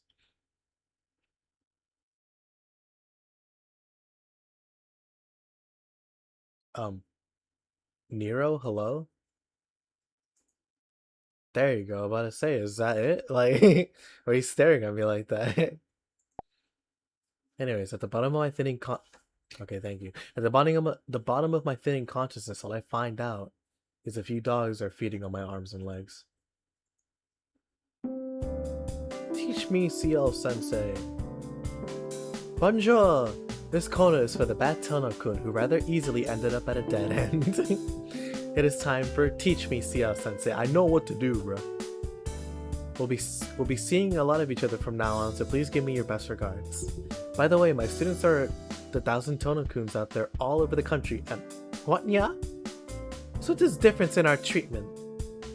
Tsukihime's main heroine, Arcuit-san. Now, we will start first period. Goodness, this won't do at all, Tono-kun. This dead end is just too much, right? I know exactly how you feel when you do not manage to make friends with that suspicious vampire. You just gotta bear with it here. In order to live, one must have endurance. And they say that if you can't beat him, join him. Please just try to demonstrate the Japanese quality of not being able to say no. Wow. Oh, and since you ended up being dog food without a chance, you have to restart from an earlier point and do a makeup. Also, you have a freedom to choose what response you make in an alley, but I think it's not a good idea to run away. Well, that's all for first period. Second period will be a lecture about wild animals. It will be called Shakes and Shivers Animal Land. Well then, goodbye everyone.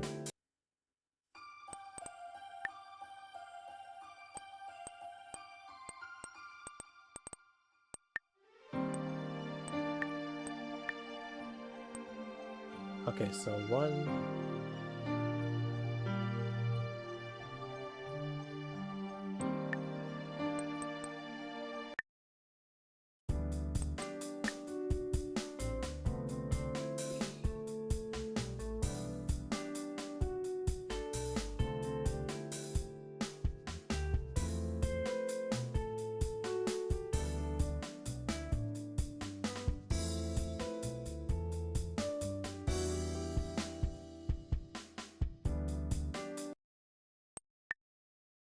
I think I'll go back to the hotel. There you go.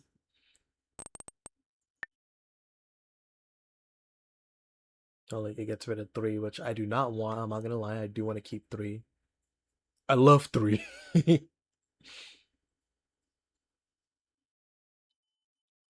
But I'll read it though. I can't throw away my doubts. Sensei said, I won't ask you to become a saint. Huh?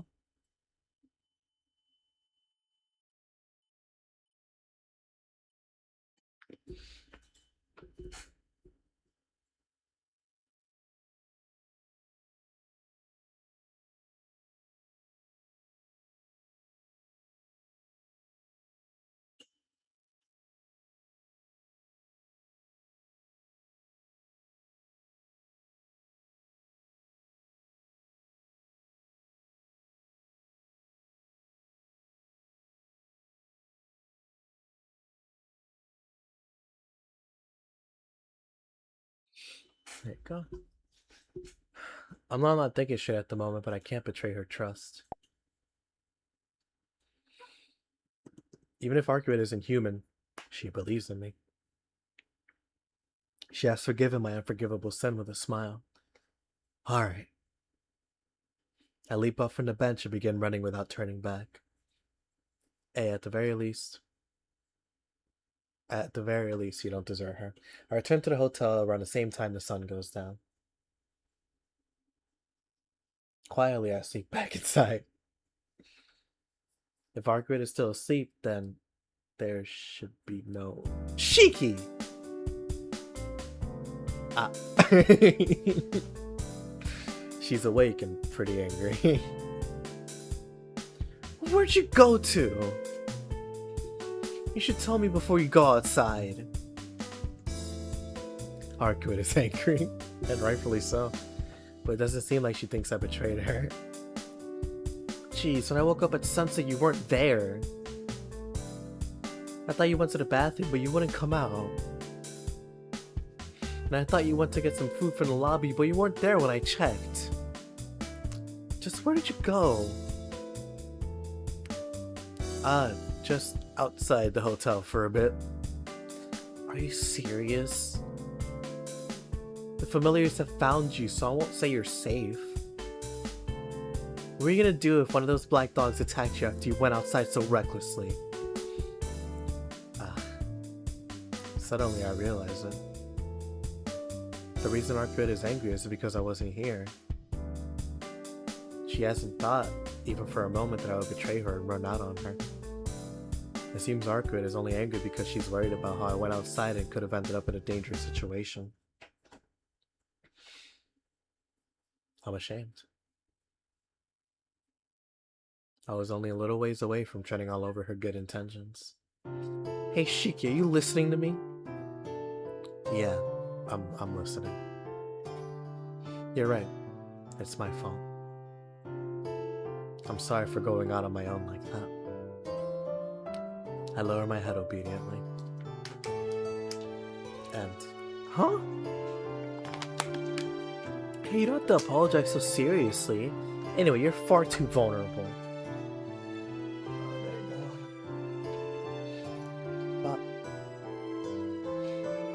The enemy's a vampire, so you gotta be more careful. You were just as vulnerable yourself. What are you talking about, bro? I'll call him the kettle Shiki.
I already got to it. Make it, honestly, I'm not gonna lie. If I can pat myself on the shoulder real quick, even though I know I'm pausing a lot, I made a lot of progress today. Yeah, 1, 2, 3 for new stuff, 4, 5, 6, 7. Like, look at this. Look, who is this for? There you go. So we're still here, around there. I feel like I want to get here. I want to get to this point.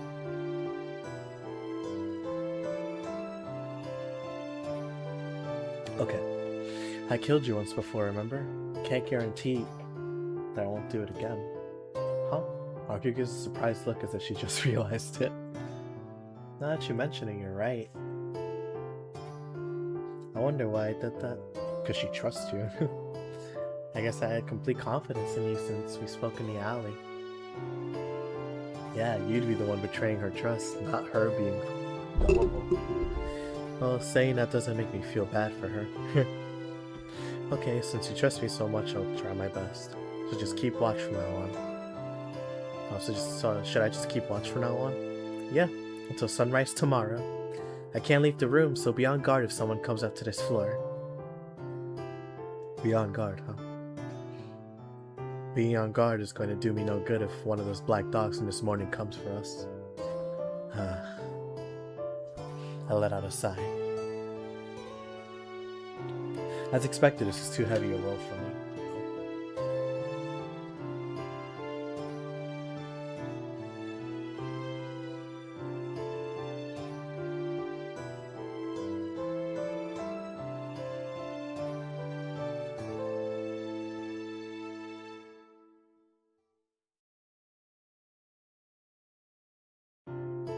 But a father than you, Rick.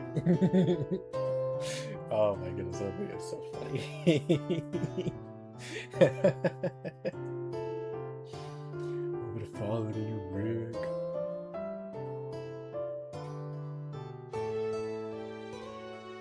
There you go. I let out a sigh as expected. This is too heavy a role for me. Let me tell you something, man. Was the black dog that attacked us this morning something your enemy sent? Sent out? There you go. I don't think so. It was probably for surveillance. His patrol route happened to pass through where you and I were talking, and it seems my presence was revealed as a result. Revealed? To your enemy?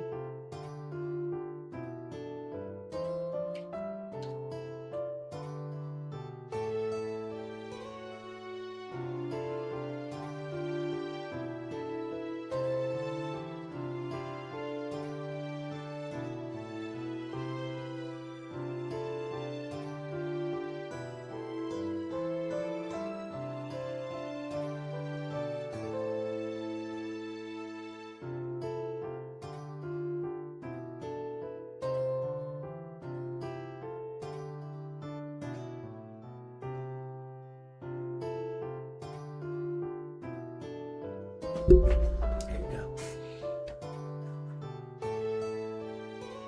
That's right. If I had been in perfect condition, it would actually save me some time, but right now it's the opposite.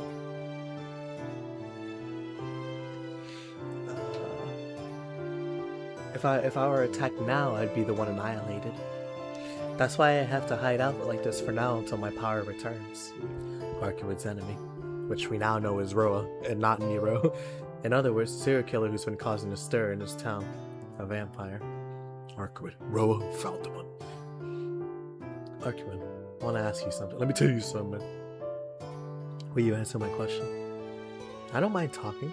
So talk. But why are you being so formal all of a sudden? Yeah, I haven't asked you the most important thing yet. So what's... Oh, I think I've already read this, actually. Because it's right here, right? I think I already read this, yeah.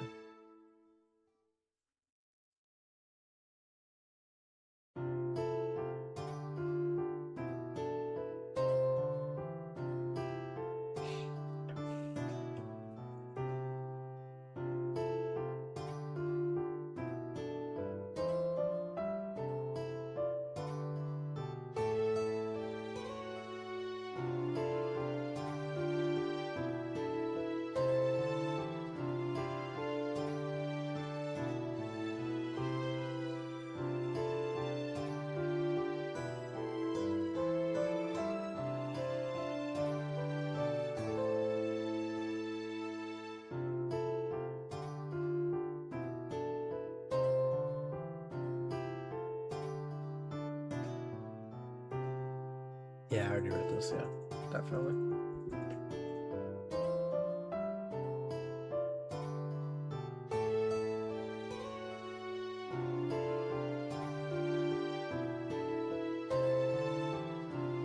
Yep. Okay.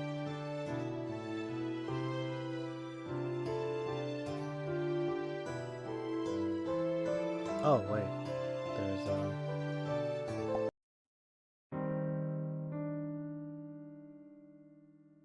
there you go. I could just do that. I don't know why I haven't done that at all. Like, over here like a goofball.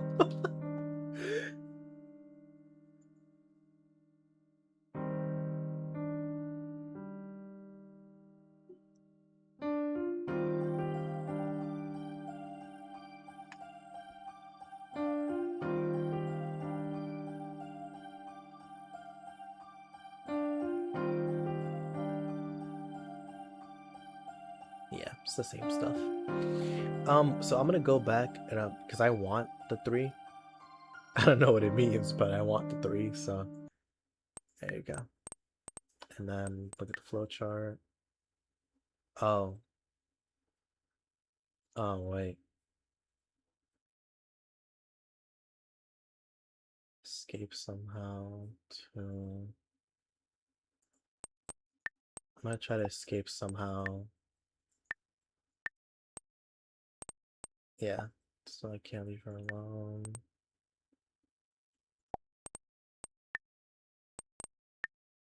Because I don't know what these numbers are, but as long as I don't go down that route, I should be good. And now there's a lot here that I haven't gotten, so I'm gonna try to get all that stuff sorted. I should go check out what's happening outside. I'll stay inside the room and for now and keep watch.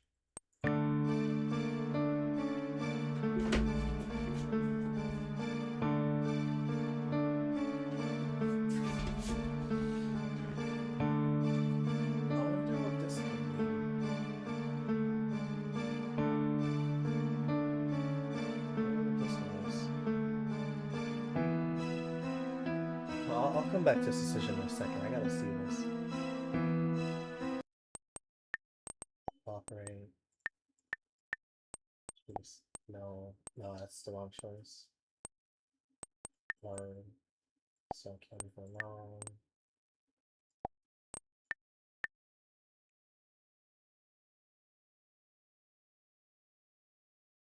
That's fine.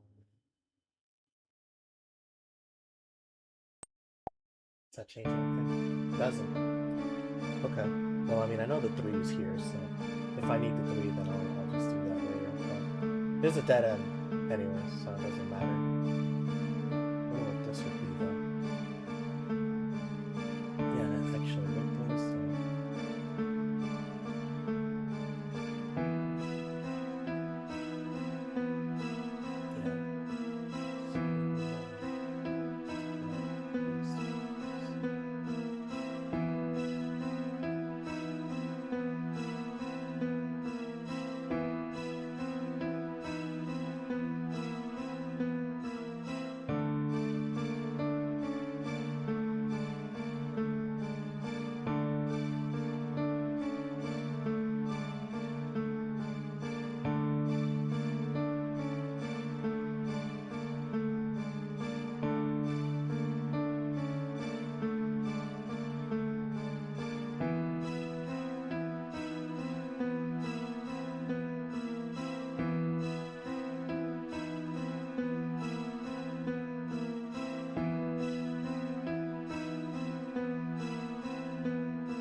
as to what leads to this one here. I have no idea. I really don't.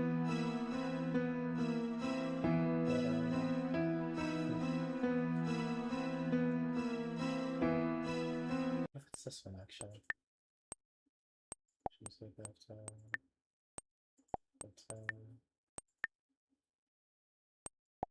what if it's this one? No, it's still the same. Okay.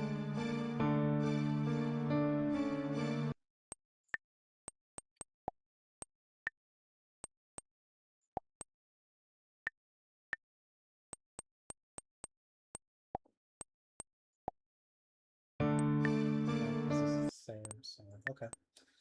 Alright, sorry about that. I just had to test some things.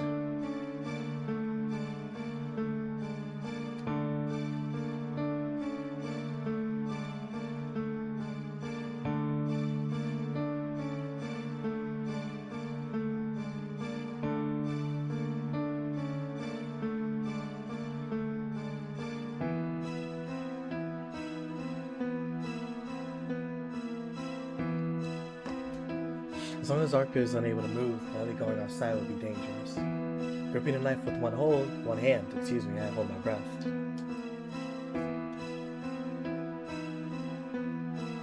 2 hours, okay.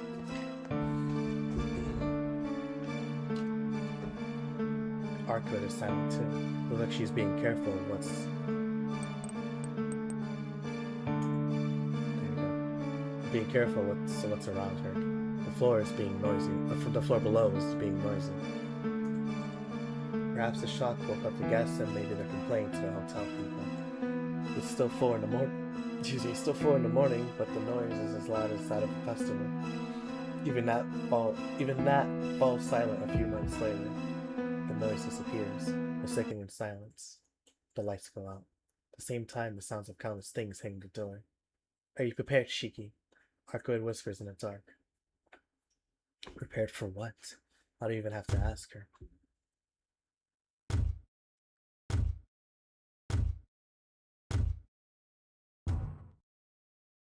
If remaining in here was a mistake, then the question was also a mistake. I turned towards the door at the sound of it breaking. No sound escapes from my mouth. As I turned around, bright white teeth fill my vision. Like a giant maw, capable of consuming me whole.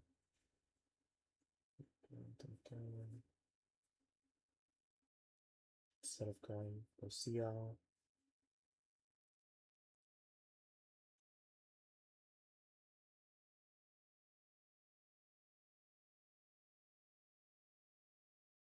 Oh, so that's the way you're supposed to do it for Ciel. Okay, that's interesting.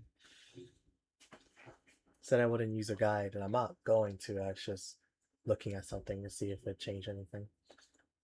Somehow I'm able to calmly tell it's the jaws of a shark. Fresh blood spills everywhere.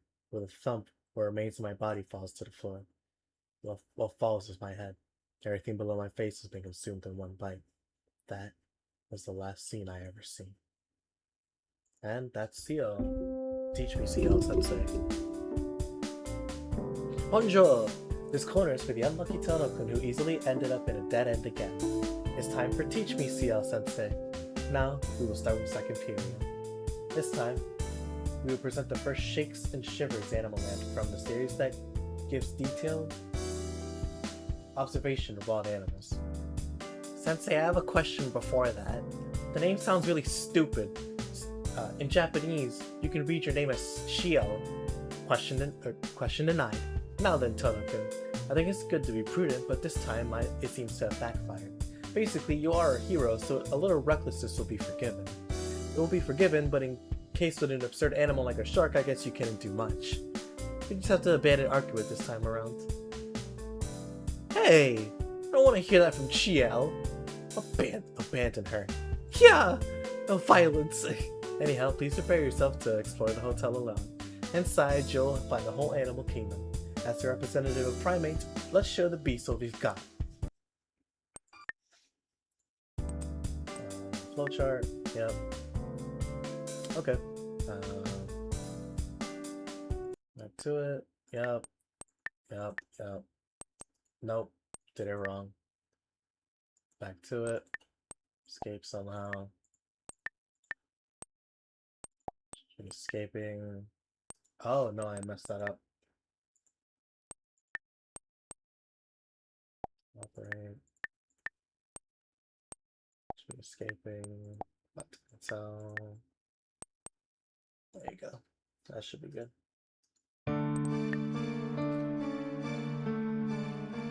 Oh, you look at that! Wow, okay. All I had to do was just not listen to the guy. Oh, it's funny how that works out. Well, listen to the guy in some respect.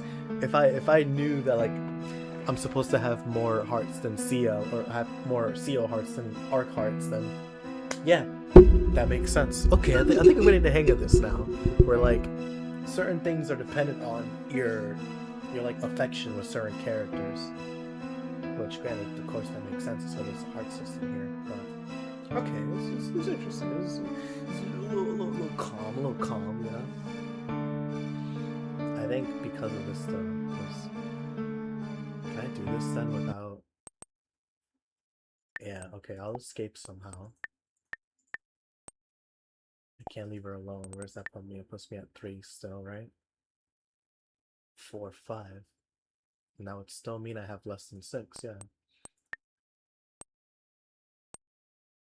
It just feels a bit.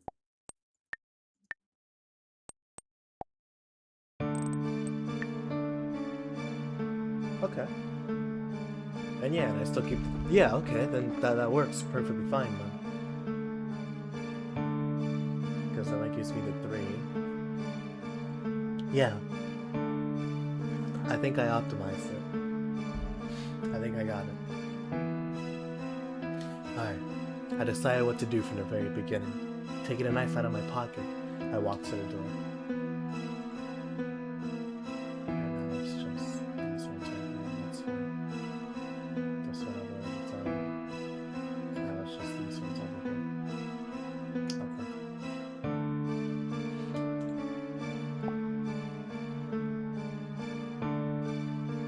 Shiki? I'm going to check things out. Don't leave this room until I come back. I step out into the hallway, shaking off Arkowit's look that she wants to say something. No one's in the hallway. I couldn't hear from inside, but the hallway was noisy. It's not this floor, that's not. I've already read this.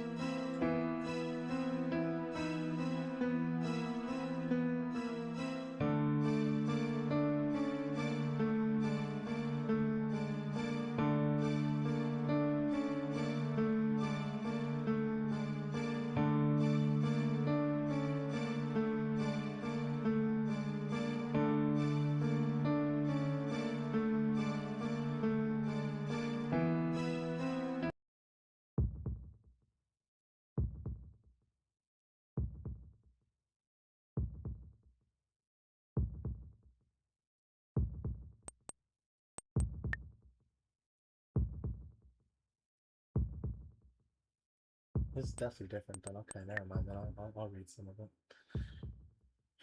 Okay, let's do it.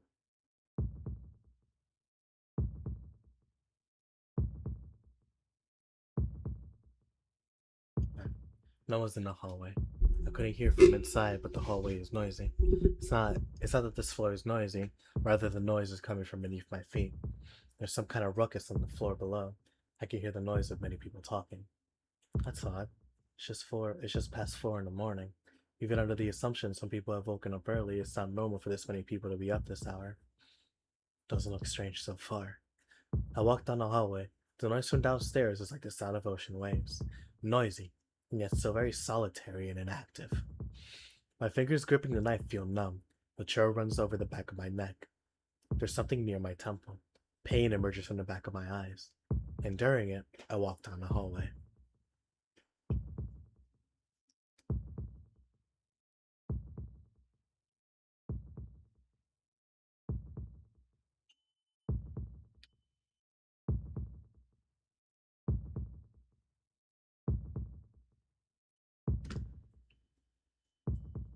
It hurts. My eyes hurt. My head grows heavy, and I feel a drifting sensation like I'm about to collapse right here. I know what it is. I know what this is. It's the feeling I get right before I collapse from anemia. Ugh, it hurts. Unable to withstand it any longer, I move my glasses. There are two elevators. One is stopped on the first floor, the other one on the fifth. There's this unpleasant feeling in the air, a suffocating, tense sensation. I push the button to call the elevator. I just want to know what's going on downstairs for now. The elevator rises. Sixth floor, seventh floor, eighth floor, ninth floor. Damn it, what's up with it? The elevator's awfully slow. Something shapeless, shadow like premonition of something fatally irrevocable clings to me. 10th floor. Just one more floor until the elevator reaches this one. Hurry up. My breath catches. I realize all the noise I heard from below is now gone. With a ridiculous electronic ding, the elevator arrives. The door opens. There's no one inside. The interior of the narrow steel box is surprisingly clean and tidy. I enter and press the button on the 10th floor. With a heavy noise, the elevator descends. Just one floor down, but it feels awfully far.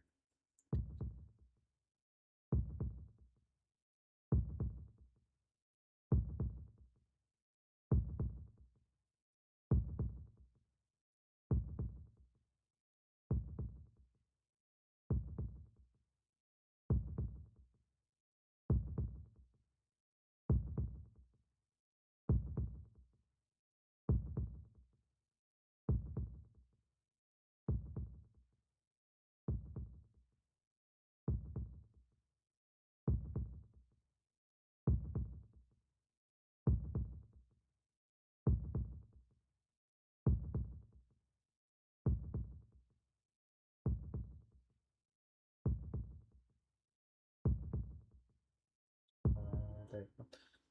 The current floor display shifts to its the current floor display shifts to show the 10th floor. Finally! Suddenly, the world is engulfed in darkness. Darkness.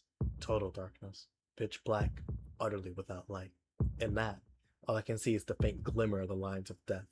It's funny how this has changed in Remake. Granted, I haven't played it, but I know that Nero is a little different.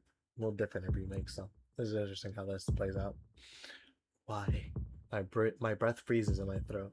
From all around, some kind of rustling sound, like the sound of insects crawling around, can be heard. Rustle. I'm about to cry out, but I hold back my scream.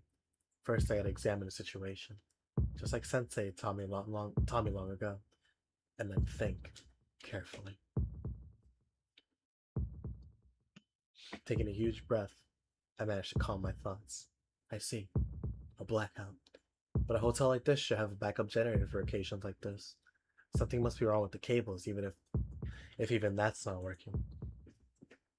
Imagine wrestling the bugs here, I guess. I'm not trying to do the sound effects, not Foley. Gripping the knife, I tense up. The sound of the crawling insects is coming from around the elevator. It's like it feels like there's hundreds of giant cockroaches clinging to the outside of the elevator. There's no point in staying here. The display stopped when the 10th floor was lit.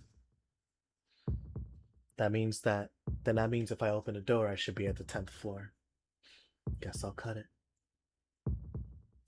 I whisper to myself. Thrusting a knife into the only line I can see, I cut apart the door of the elevator. The instant the door opens, I'm enveloped by a suffocating stench. The 10th floor is filled with it.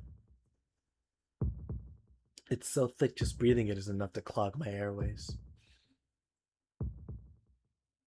But even so, if I were to take a step outside, I would be on the 10th floor's hallway. In the distance, there is a faint glow of a lamp marking a fire escape. Apart from that, the world is painted over in darkness. I take a step outside. Is anyone? I'm about to say there, but I stop. I don't quite know why, but I feel as though it would be a bad idea to raise my voice. I take another step. Slowly, I enter the hallway. The corridor reeks of this terrible smell. The raw smell. The smell of beast. It's the smell of death and it just won't leave. That and a grinding sound coming from somewhere. There's been a stinging pain in my neck for a while now. That darkness is frightening. The silence is frightening. To find out what happened here is more frightening than anything else. The pain from the back of my neck running to the top of my spine holds back my nervousness. The throbbing pain is the price of my desperate attempts to repress the urge to just scream and flee.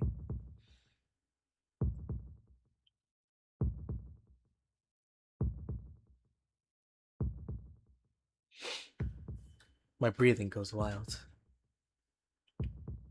My body is drenched in sweat.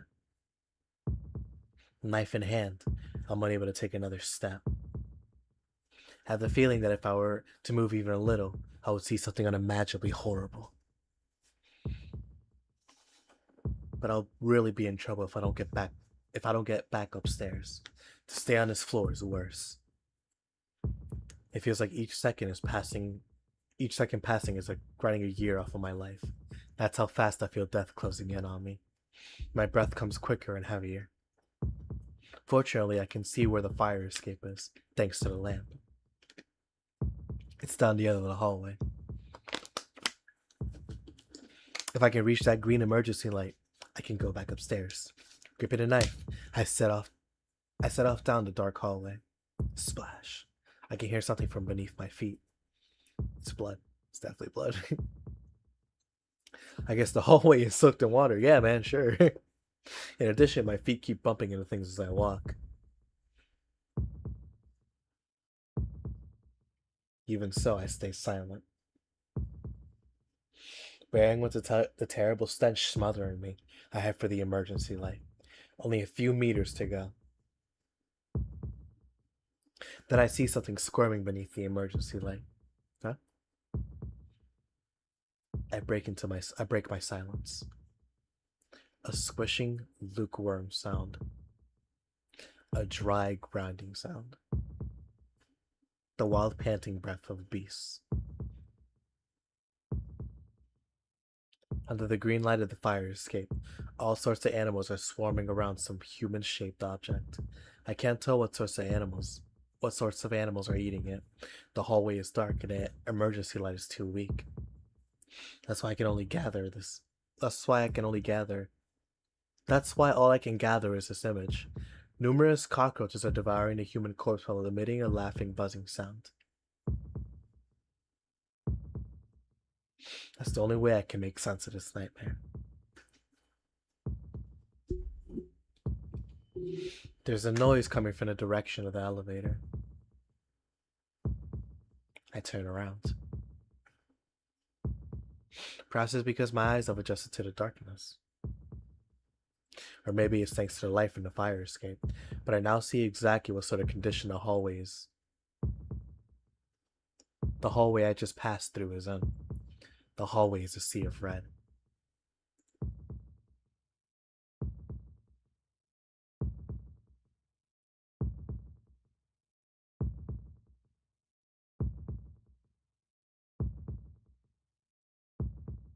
Lying around within that sea are human arms and legs. The soaked hallway. Scraggy, hard objects which I felt on my legs. It must have been what I was stepping on. My mind goes blank. The hallway is only on the floor. Clinging to the ceiling and walls are all sorts of black things. It's not because there are no lights that they look black. They are black to begin with. They don't seem to have any solid shape sticking to the ceiling and walls like some sort of liquid. But I know they are animals from the eyes. The glinting eyes of the many beast-like forms are trained on me, the only surviving human. I manage to suppress my scream. The beasts are staring at me intently. They hold their breath, ready to assault me at the moment I scream out. I manage to regulate my rapid breathing. I can feel it, awfully so. At the moment I cry out, they all attack me at once. None of the creatures on the wall possess the same eyes. It's almost ridiculous to see even shark-like eyes clinging to the wall. I order my feet to move, but they won't budge an inch. I can't move. My feet will not move, after having seen a world like this. The noise from beneath the emergency light grows smaller. Those beasts are probably finishing off the corpse. My breath catches. The rustling draws closer. It seems the creatures found their next prey called Tonoshiki. But my legs would not move. This world is too different. My mind doesn't operate properly. I made a mistake. I shouldn't have come to this floor. Then, I can hear a terribly familiar sound. The very normal sound of human footsteps. The completely normal, common sense sound from the world I lived in until a moment ago. Excuse me. My numbed mind infuses strength into my paralyzed legs. I run. Kicking up soaked blood in the hallway, I dash towards the emergency light. Run. I have to get away from this as fast as possible. But that was a mistake.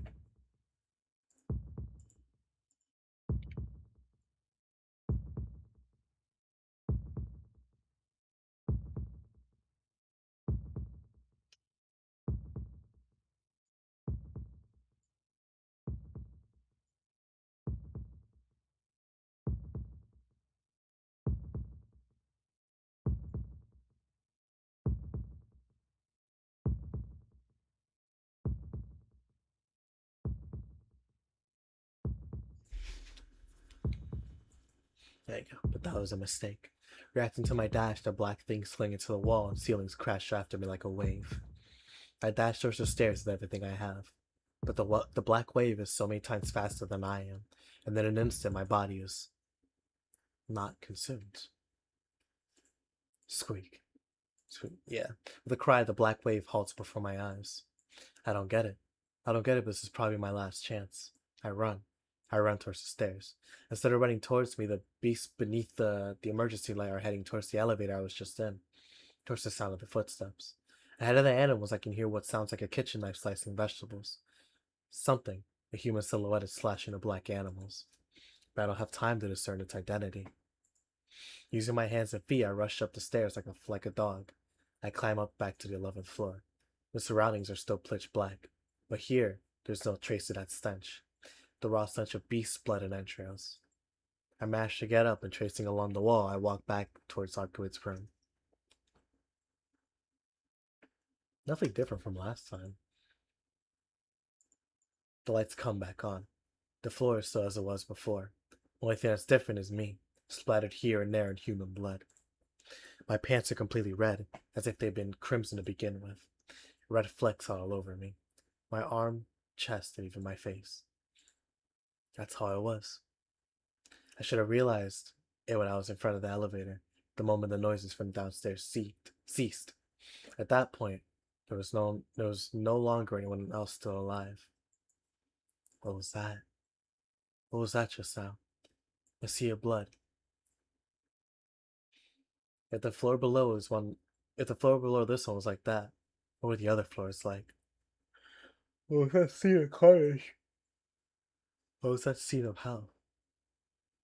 This and that, and this and that. All of it had been the work of the enemy Arkwood was talking about. My teeth grind together. They clench together so tightly it feels like they're gonna shatter. My body is trembling. My consciousness is still numb. But more than that, I can't accept that spectacle. What was that just then? What? All those incomprehensible animals devoured all the guests staying on the lower floors. Had they all been killed and eaten? One-sidedly, pointlessly killed without a chance to argue, escape, or even call for help. You gotta be kidding me.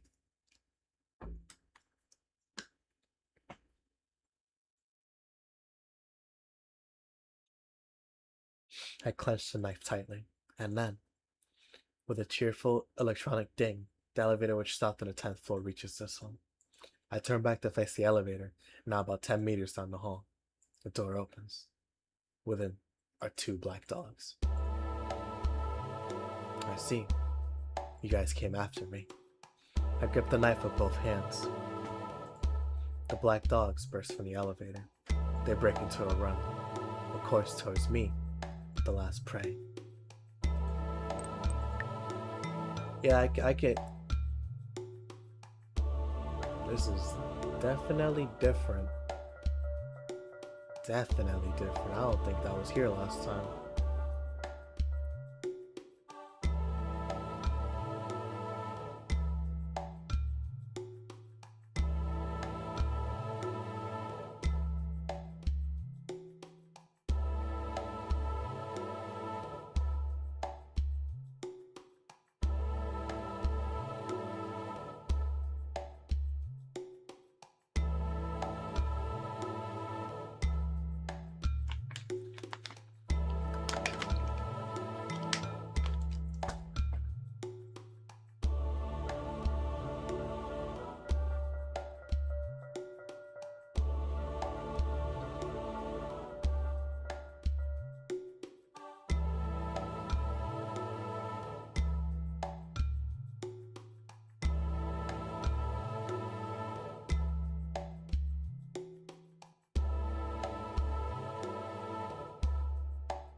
How do you even get this bad ending?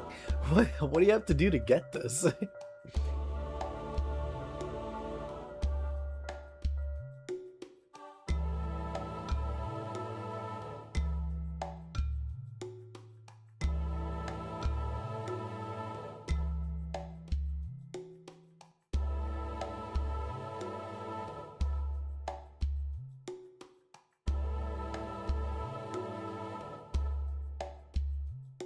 Okay, I'm gonna try something.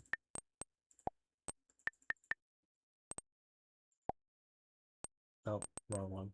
Go chart.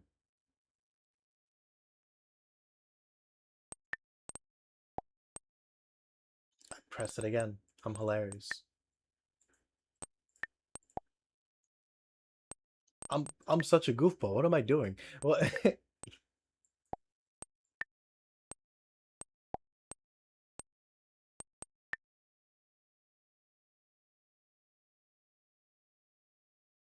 It didn't change anything. Okay.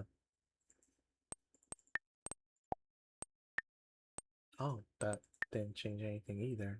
Oh, okay. So go cafeteria, sure. Bedroom.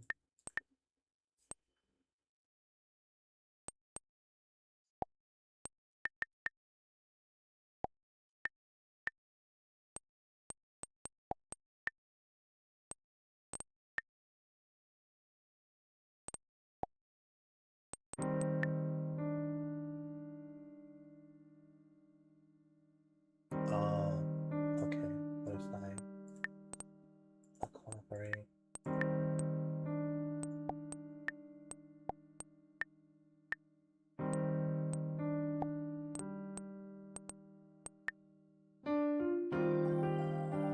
I have no idea how you're supposed to get this one and get the bad ending.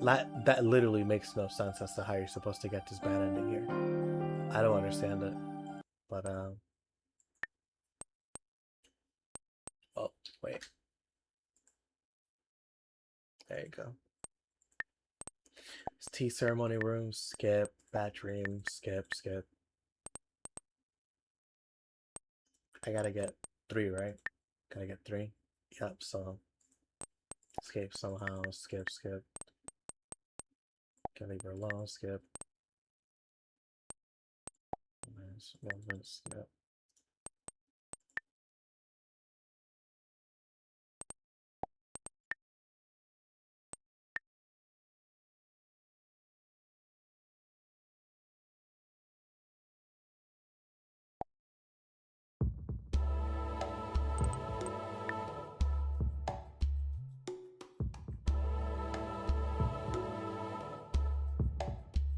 Okay, there you are.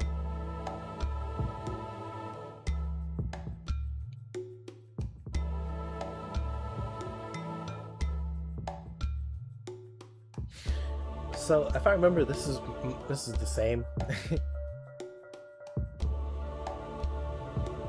Yep, it's all the same.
I think this here is new.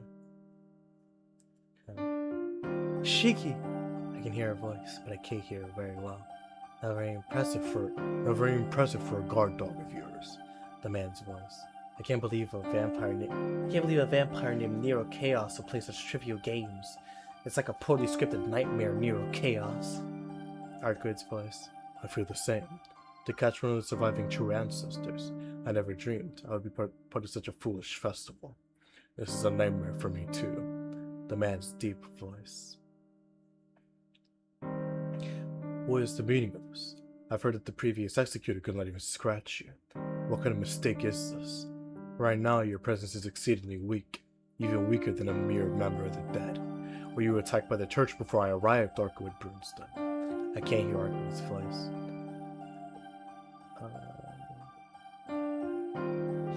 It is difficult to understand. There are only a limited number of conceptual weapons capable of harming you. The only people in possession of those are the church's assassins. Now I think the burial agency would dispatch anyone this far east. Either way, this is most fortunate for me. I shall not ask when you have been weakened. I'm going to do is claim your head while I have a chance of winning.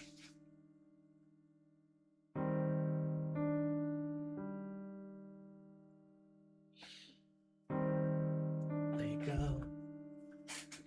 The sound of footsteps. It seems despite having said he was going to claim her head, the man in the black cloak is now leaving the elevator. I don't understand. It's just so hot, my consciousness blurs and fades. Are you awake? Arkwood? I open my half-lidded eyes. Arkwood is there in front of me. It appears we're in the hotel hallway. How do you feel? I think I managed to close the wound, but I suppose it still hurts. Close the wound? That's not possible. The injury I had received from that thing wasn't even what you would call a wound. It just took half my torso away with it. It's oddly enough that I'm still alive, but for the wound I've closed, that would be practically miraculous. How come I'm still alive? I get up and check my body. There isn't any pain. The right side of my stomach is back as it was before. Back to as it was before, though it does seem rather black and blubbery. What did you say? What is this? I point to a soft, blubbery thing on my stomach. It's true that there's no pain, that I'm feeling a surge of strength there, but I have the feeling that I saw something similar just a moment ago. Hope it's my imagination. Yeah, that. It's familiar that Nero was using to reinforce his body. You killed it when it got to you, right? It was still alive, so I decided to use it to replace your damaged parts. Familiar. So you mean the crocodile that came out of the man's coat? That's right. Isn't it great, Shiki? It's just that part, but you powered up. Arkwood gives a genuinely happy laugh. For me, of course, this is no laughing matter. What the heck have you done? What were you thinking, attaching weird stuff to someone's body like that without even asking? What do you mean? I helped you, didn't I? I can't heal others, and you would have died if I left you like that. Or would you rather have died? Well, I'm thankful that you helped me, but how am I supposed to live with a body like this from now on? Oh, don't worry about that. Once the familiar has been severed from its master, it's just a scrap of flesh. It's a bit unstable in form at the moment, but in time, it'll begin to imitate the properties of your body, and you'll be back to normal. Plus, it'll be tougher than your body's ever been until now. Shiki, if you study magic, you might even be able to return it to the original crocodile form. Arkwood says, sounding more envious than happy. Aren't you happy, Shiki? Now I wish you'd be wounded all over. There's no way I could be happy with something like this put on me. No way, you're not happy, Shiki? Not one bit. Well, I suppose I could survive thanks to this. I don't want to die to survive by this method ever again. Okay, I'll make do with a different method next time then. Arkwood mumbles a response. Is she repenting? Or does she not learn anything? Seriously can't tell from a line like that. Well, it's alright. I was just shocked at first because it was so sudden, but you did help me, Arkwood. That's one thing I'm really thankful for. Really? That's not a thing to thank me for, Shiki. I haven't done much. It's okay. I'm thankful, so be thanked. You don't have to feel bad about it. Yeah, you're right, I suppose. Arkwood seems lost in thought for some reason. Okay. Anyhow, let's get out of here right now. With all that fuss that's been raised, it's going to be inconvenient if we stay here any longer. All the fuss? Ah, that's right. None of the people in this hotel are alive anymore. I get up. My stomach does hurt, but it feels as if my body belongs to someone else. My mind swims. We'll head to my room for now, but Shiki? My mind sways. But Shiki? Arkwood says something, but I can't hear a thing. As if I'm falling into an abyss, I lose consciousness, this time for real.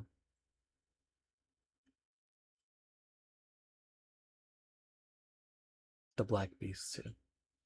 There you go. I still don't know how this, because this is because of this one.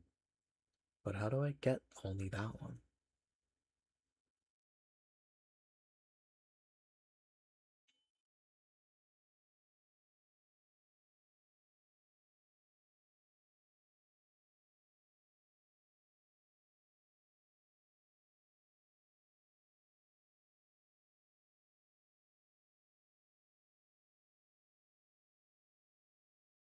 Sorry, I gotta try this again. Hold on.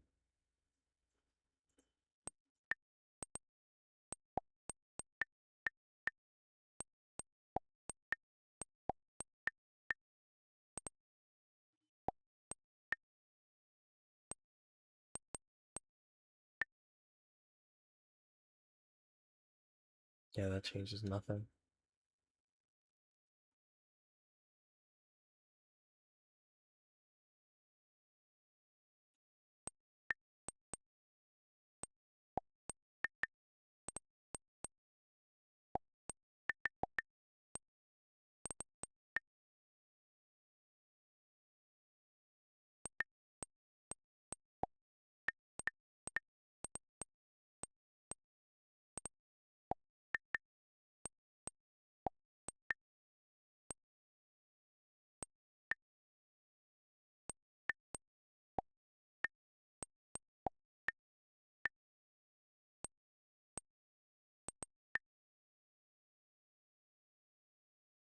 No, because that's, yeah, it's way too many hearts for Arcawood.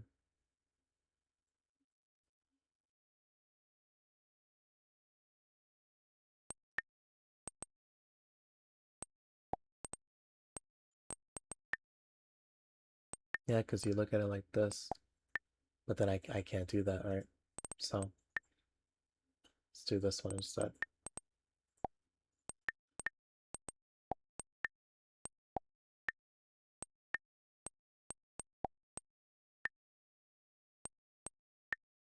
There you go. Okay, I found it. I found Lomotor. I found it. So it was you. Wow, this is a pretty like. You really have to be trying to go for this one. That's because you have no hearts with Ciel, barely any with Arcawood, and so like you literally have to skip this one because you do go to the tea ceremony one. You do get that, but then you can't go to the tea ceremony room again. So you have to just go normal, super normal, and then boom, middle decision, which means you don't get the two. So you end up here, and you have to be like, I don't want to help her either. So you're just super non-committal. You're super non-committal. Okay, swallowed. With a splashing sound, I am engulfed in a surging, heaving wave. I told my friend who recommended this game to me, because like he's the one that told me about all the stuff about this game and what it has going on. And um I told him that I'm not a fan of bad endings in video games. It just seems like such a detraction from the game itself when stuff like Witch on a Holy Night I enjoyed because it didn't have any like bad ends. I just straight story like it was a light novel, right? And that's why like I don't like I haven't read any of the ReZero if routes because of that. I'm going to because of the content. I'm definitely going to, but if I had a choice not to, I definitely wouldn't because stuff like that just I never liked it. I never liked it because I feel like even though it's an if route, like it's a possible route, it just never it never struck me right. But I also saw the other routes for Steins Gate, but those are actual like different endings. And this has different endings, but Steins Gate doesn't have like bad endings. It just has different routes, and that's it.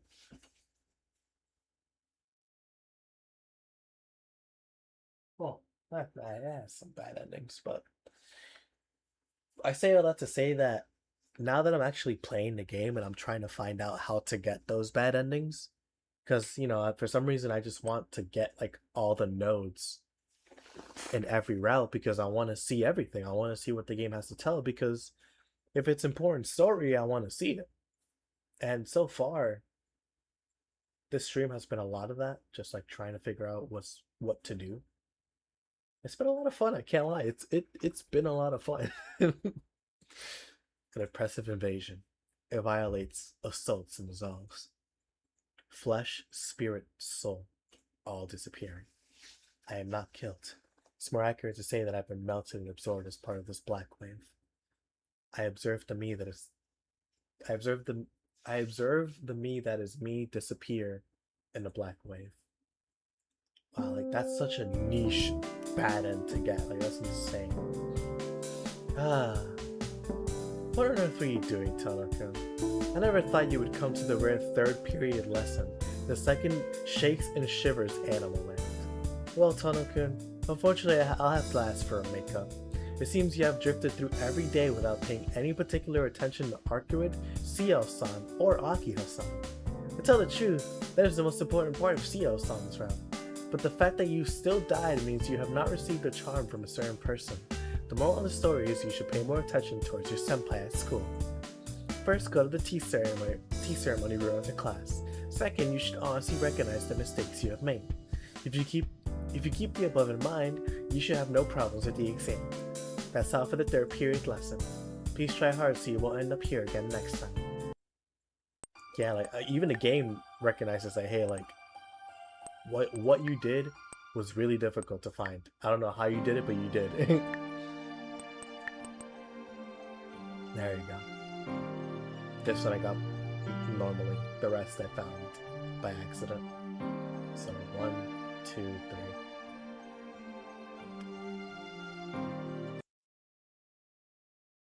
Oh, sorry. Didn't want to do all that.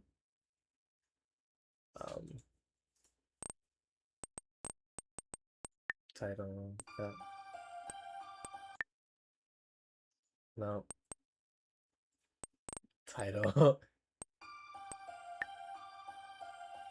No.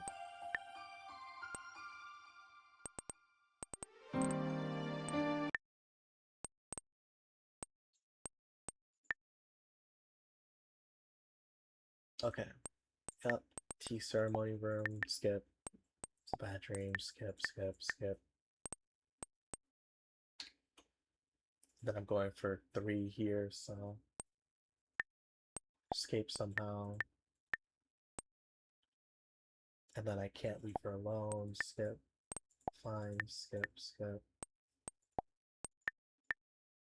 There you go. And now we're here.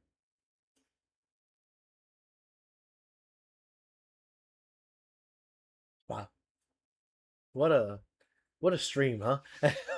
So much progress has been made in this Nero section. And I still have the other one to go. Which granted is a lot smaller, so that'd definitely be a lot better for me. But I imagine this is basically just CL options instead. Which works. That looks fine. That's so funny. It was really telling me, hey, stop being non-committal and choose someone. That's so funny to me. Okay. Fun. Right next to me, I feel someone's heartbeat. My eyes and ears don't seem to be working, but I know quickly that it's Archibald. My own heartbeat. Maybe it's because of the terror I've never felt before combined with being on the verge of death. Black. I feel like this thick blood which was hiding somewhere is now surging through my body. Thump. Even though Archibald's body is cool to the touch, she has the definite warmth of a living being. This being held like this calms my once raging heart. Thump.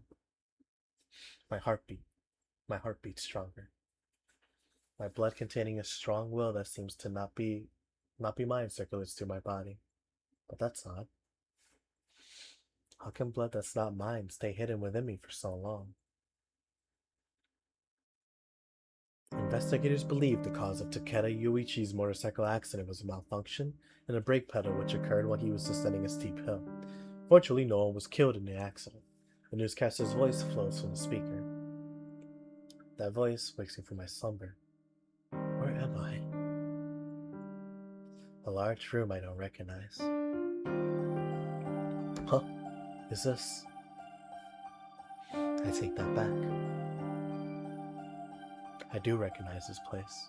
I've been in this room once before. Have I already read this? It shouldn't, because this is new route. It's Arkuit's room. I'm lying in bed covered by sheets. It's past noon. Arkuit doesn't seem to be anywhere in the room, and uninteresting news fills the air. Where did Arkuit go? And I sense someone's presence in the kitchen. In the kitchen? I get out of bed. Curious, I check my stomach for wounds, but it's perfectly healed. I touch it timidly. If I scratch it, I feel the scratch. If I pinch it, it hurts. It looks like that black blubbery thing has really become part of my body, excuse me. Well, for now, I can't comment much on it. More importantly, I have to ask Arkuit about what happened in the hotel. Hey, Next on the news. A massive number of people went missing in the early morning hours at a hotel in southern Minamiyashirogi City. I stopped dead in my tracks. My eyes become glued to the newscaster on the television set. Oh, whoa.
Sorry about that.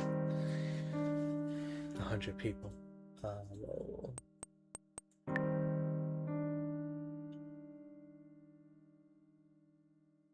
They even realized they were just going on about. Wow, okay. My eyes become glued to the newscaster on the television set. 103 people staying at the hotel are still unaccounted for. Furthermore, bloodstains can be seen within the hotel, and the police are beginning to suspect that they were involved in some kind of crime.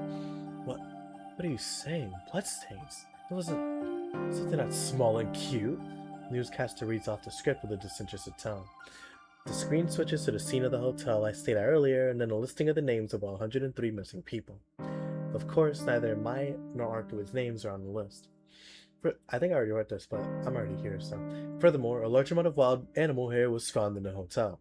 It is presumed that the hair is connected with the suspect in some way. Some of the confirmed hair samples appear to be from a large breed of dogs, wolves, and there were also evidence of a bear. There were numerous different hair samples from the scene. Ridiculously would appear to be shark bites were also reported from the scene. Click. I switch off the television set. 100 people. About 100 people back then. In just half an hour, they were all brutally killed.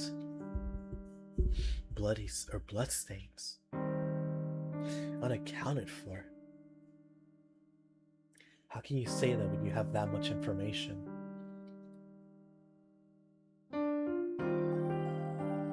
I understand completely.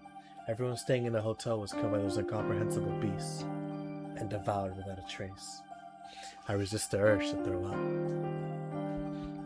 I can't allow myself to vomit when I recall each and every event that occurred last night. Granted, that's completely understandable that you would, though.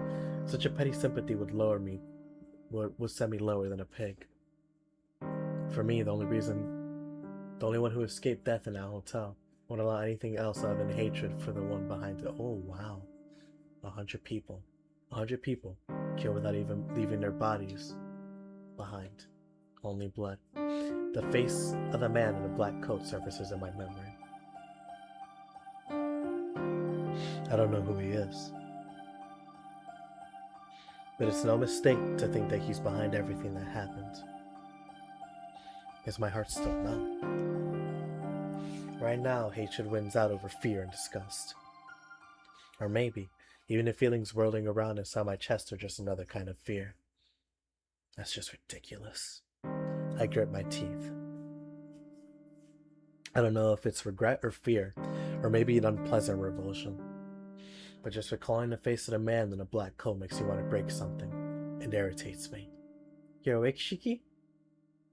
Arkwood pokes her head out of the kitchen. It's so funny how she looks so different from remake Arkwood, like significantly different.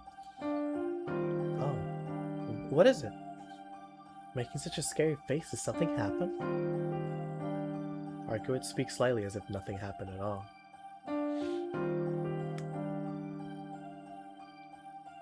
The feelings which were welling forth inside me just now, until just now, disappear. Arkwood, shouldn't you be asleep right now? It's the middle of the day. That's true, but there's no way I can sleep when your condition wasn't stable. And I was thinking I slept yesterday, so it's your turn today. Yeah. Thanks. For some reason I feel embarrassed and look away. Even though she's not human, she really is attractive. Anyway, Arkwood. Why did I sleep in your room? That man in the black coat called you called Nero. What exactly is he? You're here because I brought you here. Shiki, you lost consciousness in that hotel hallway. I remember that vaguely, yeah. Well, why did that Nero guy leave? He seemed to be saying something terrible. That's because the sun was rising. By the time you and I had left the hotel, it was above the horizon. You remember that the vampires lose their power in sunlight, right? She speaks like she's talking about a third party, but she's a vampire herself. Marco, would you say that, but doesn't that go for you too? That is, you said after I killed you, you became weak, right? Did your body recover a little? Yes, thanks to you. I'm feeling better than I was yesterday. To move my arms and legs around too. I'm finally able to move my arms and legs around too. Finally, able to move her arms and legs around. Don't tell me. Wait a second, Arkwood. You mean you weren't able to move around fully before? Huh? Didn't I mention it? Most of my nerves weren't connected yet, so I was moving them using my willpower rather than physically. She didn't say. I never thought about or even noticed her precarious state. Of course you wouldn't. You wouldn't know that. Remember how Arkwood bit her lip regretfully when that blue crow arrived. I think at the time, she really must have been frustrated she couldn't move no matter how much she wanted to. That's why she just stood there. I see. So how much have you recovered now? Let's see. I can at least move my body. My body will be fine by tonight. But I'm not able to gain back the power I used when I regenerated myself, so it doesn't change my weakened state. Her face is expressionless as she speaks those words. I see. And if it's only little by little, I'm glad you're getting better. I sighed from heartfelt relief. Oh? What's wrong, Shiki? And just a little earlier, you were calling me a monster. Idiot, I still think you are. That's something else. I just wanted to thank you for helping me. Huh? I saved you, Shiki. Arkwood's eyes widened in surprise. It seems she wasn't even aware of it. Yeah. have a few problems with your method, but you did save me. So it's a little late, but thank you. If you weren't there, I would have joined that list of 103 names. Thanks. It really wasn't anything. I'm the reason you met Nero, so you don't have to feel like you owe me. Maybe, but the truth is that you saved me. Since you did, I wanted to thank you. But if I didn't make you watch over me, you never would have been involved in all that. I'm the one messing up your everyday life. So wouldn't it be more appropriate for you to hate me rather than be indebted to me? Well, certainly, I do think you're a big bother. But you know, in the end, I think I have to take responsibility for my actions. A long time ago, someone taught me this. She said whatever happens around me, I have to stick with things I started to the very end. Well, it seems quite natural. I am a supporter of that idea, which is why I don't hate Arcuin. I just feel like I'm involved in something pretty bothersome. Oh. Now that you mention it, I did say I needed a shield because you killed me. So I guess I don't have to apologize for involving you in such things. Right. The situation I'm in is my own fault. Your fault, huh? I think you have bad luck, Shiki. If only you killed some other girl than me, things never would have ended up like this. Hey. In the first place, you can't just assume I would kill someone other than you, Arcuin. I only felt like that, stalked and killed only once. Only Arcuin. I want to think she would be the only one. Ah.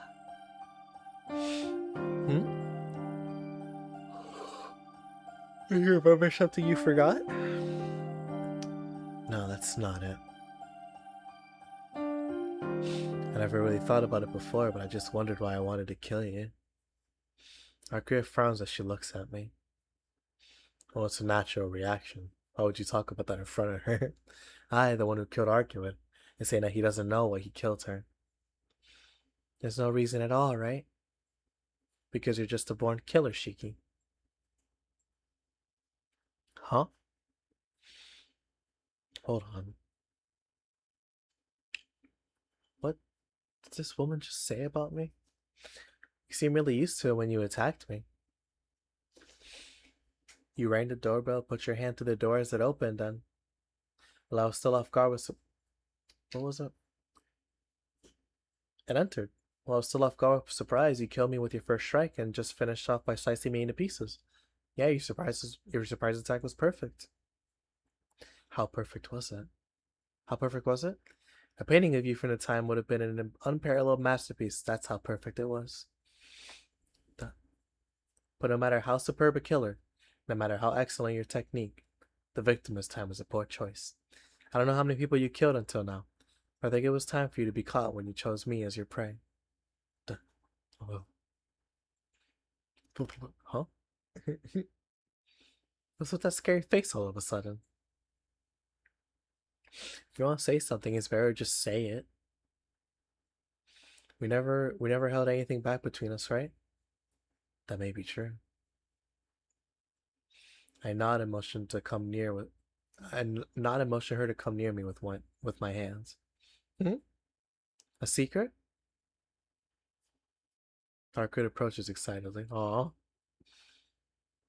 I bring my mouth close to her ear, and clearly state what I want to say. You know, Arcuin.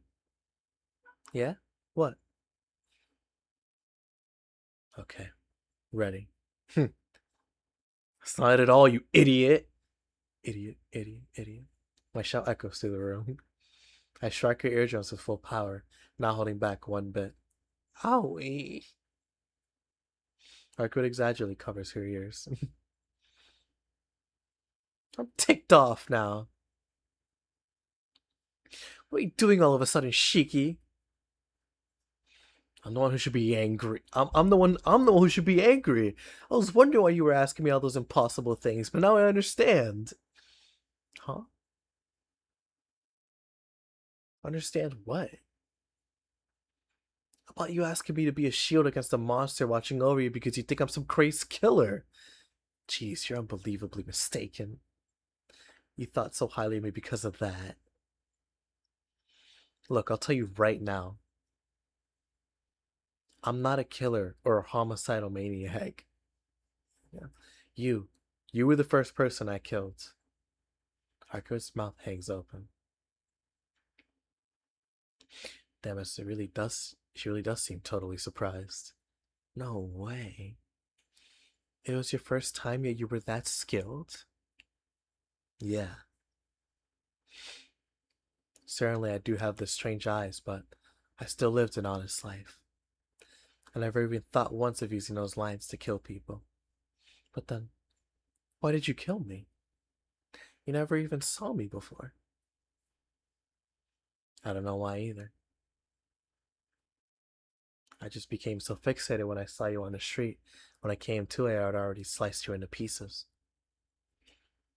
In this room.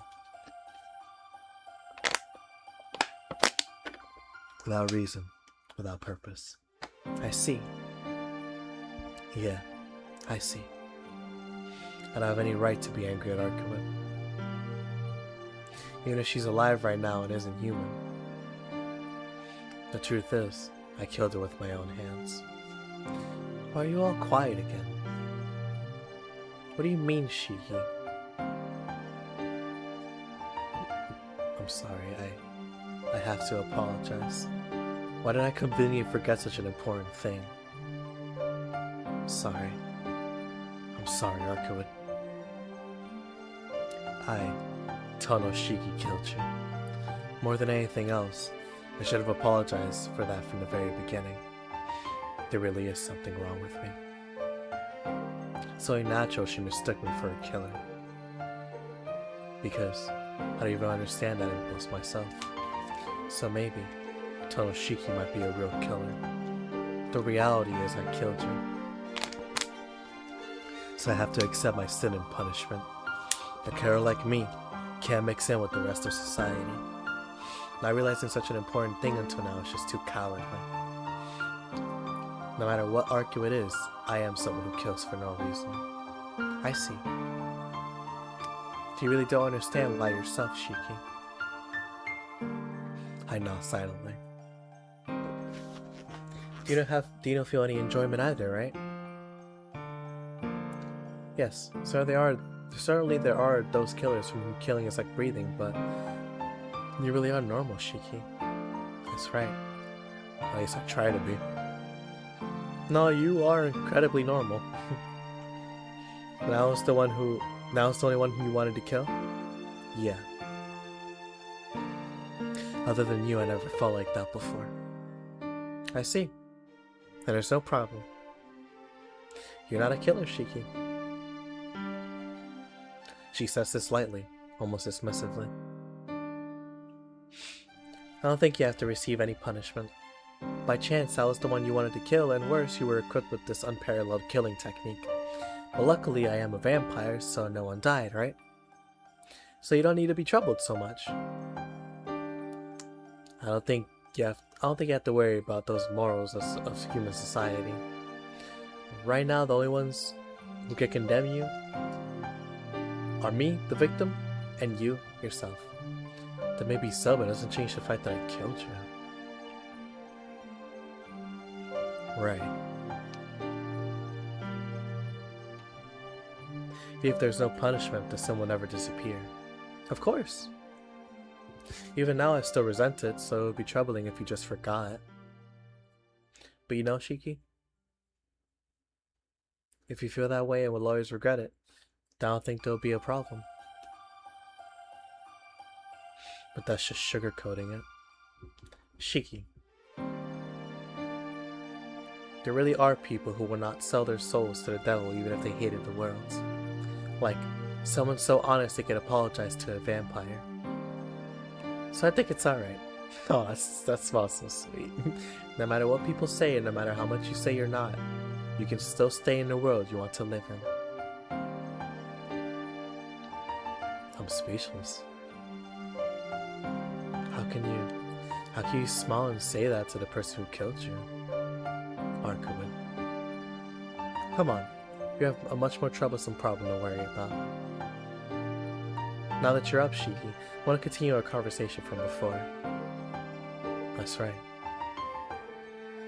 More important than my own situation, I have to know Arkwood. I have to know about Arkwood and what happened in the hotel. That's right, Arkwood.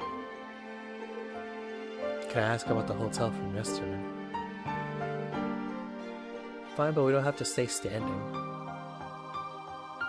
Shiki, if your body isn't quite fully adjusted, maybe you should lie down. Idiot. You're the one who should be lying down. Isn't daytime hard for you? Don't worry about me. Lie down and we can talk. It's okay. I finally have a chance. Oh, excuse me. Don't worry about me. Lie down and we can talk. It's okay. I'll finally have a chance to talk to you, so it would be a waste if it wasn't face to face. Arkwood smiles faintly and looks directly at me. Well, if you're saying you're fine, then I don't care either way. After briefly looking away, I sit on the bed. Arkwood imitates me and sits on the sofa.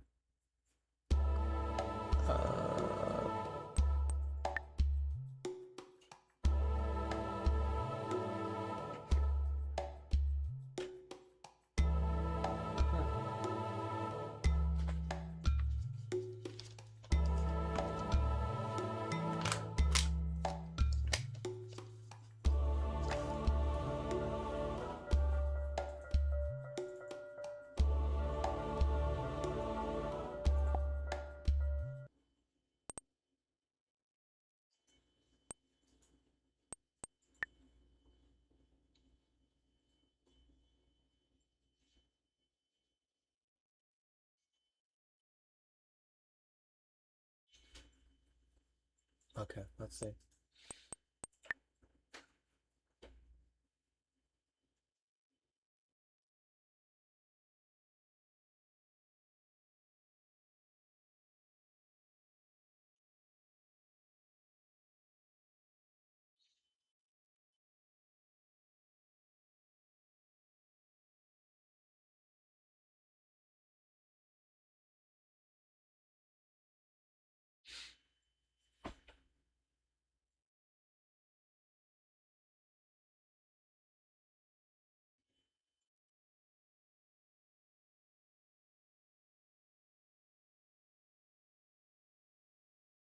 Yeah, it's mostly just Nero stuff, which I don't really care about.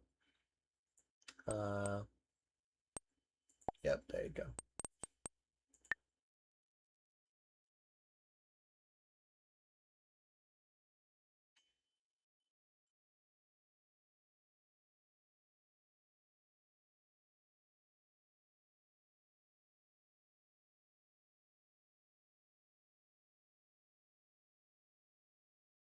Okay, we ball. I refuse. I can't stand up to that monster. She told me to be her shield and watch over her while she sleeps, but I couldn't even do that.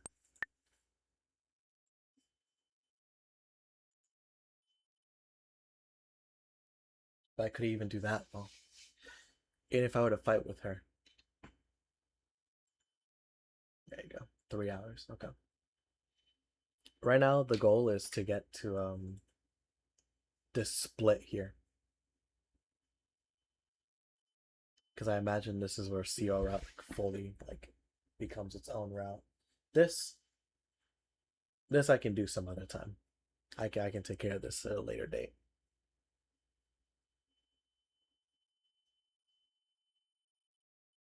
Nah, I could probably take care of it this stream actually, since we're still on Arcra anyways. So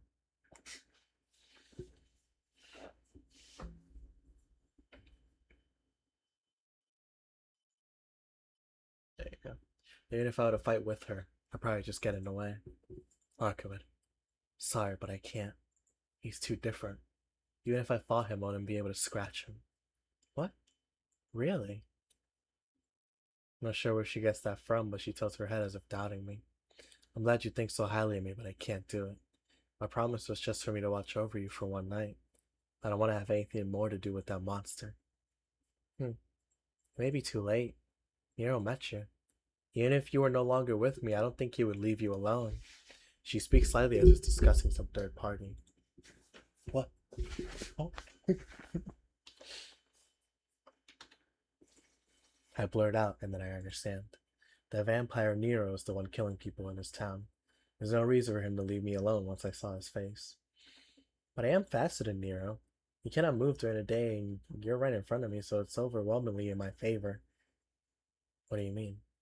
Oh, nothing. I was just thinking if you're gonna run away, I would just kill you here. Arkua smiles as she jokes around, but she also seems serious. Her smile doesn't fade. She really seems intent on coercing me. You devil. I'm trapped. If I'm gonna be attacked out of the way, then there's no choice but to help Arcuin. Look up to the ceiling and take a deep breath. Fortunately, that prepares me just a bit for what is to come. Okay, I'm ready. Come to think of it, there's no running away from the time I met you.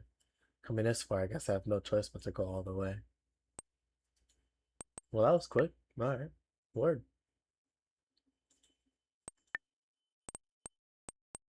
Not too early. Dash. I don't remember what this one is.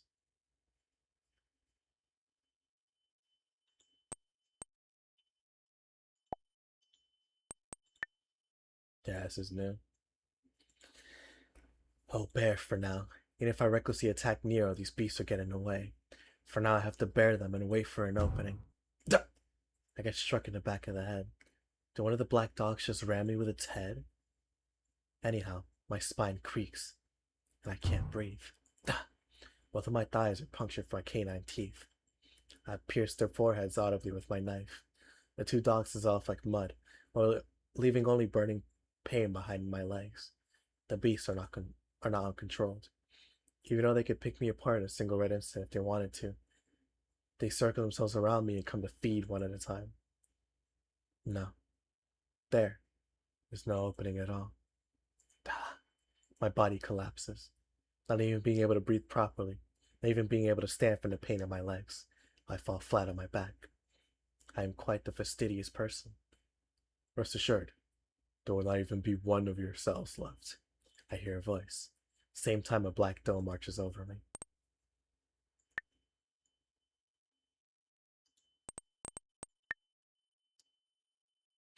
I forgot about the aura. uh, there you go. And then let's make sure that that works. It's funny how it happens the way it's like 2. It's just the number 2 is frying me. Okay. So I gotta do it again where I don't go to the tea room. Flowchart, flowchart, flowchart, flowchart.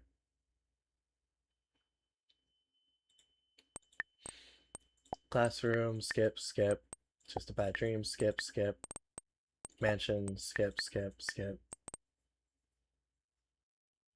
I'll cooperate, skip, skip. Stay, skip. Fine, skip, skip. Skip, skip. Went to refuse. So too early. Dash. Destroy the main body. Skip, skip. Alright. So the one I did was I'll apologize, but I couldn't tell you the truth. So I should tell the truth. I think it's the one that I did, right? Yeah. I'll try telling the truth. I don't want to lie to Akia, and if I explain everything sincerely, Akia may understand. With the possibility that it's like winning a lottery. Alright, let's go. Taking a deep breath, I open the sitting room door. In the sitting room, Akia is on the sofa and Hisui standing by the wall. Good morning, Nissan. So it's these two right here. And once I do that, we'll be good. Because then I do these, we'll be chilling. Then that leaves all the arc stuff done up to this point, which is day 5. I'll do all the Ciel stuff here, and then we do all this, which I'll save for another stream at that point. I will say, I'm saving this for another stream. This is probably gonna take 1-2 streams here, which is fine. This will probably take another one going forward. This will be easy. This is fine. Like, a lot of the arc stuff is pretty easy. Yeah, a lot of the arc stuff is pretty easy, actually.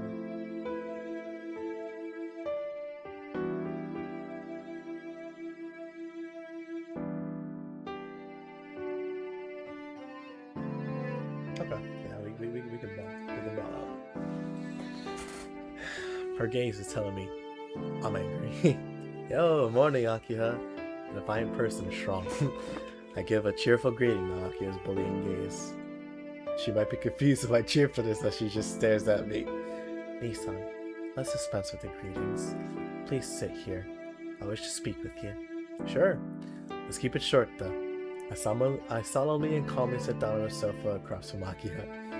Well then, Nissan. This is very abrupt, but may I ask about these past 2 days? I knew it.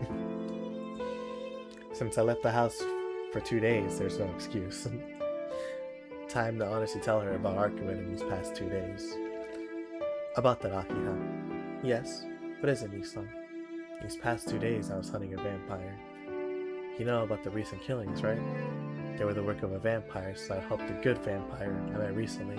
I fought with the bad vampire. Like that, I explained concisely. Oh, he's so stupid, oh no. What? Akiha is taken completely by surprise. Well, I guess it is a natural reaction. In her head, she's probably thinking, I'm making a fool of her. And any time in the next instant, you're making a fool out of me, Nissan! She'll shout something like that to me.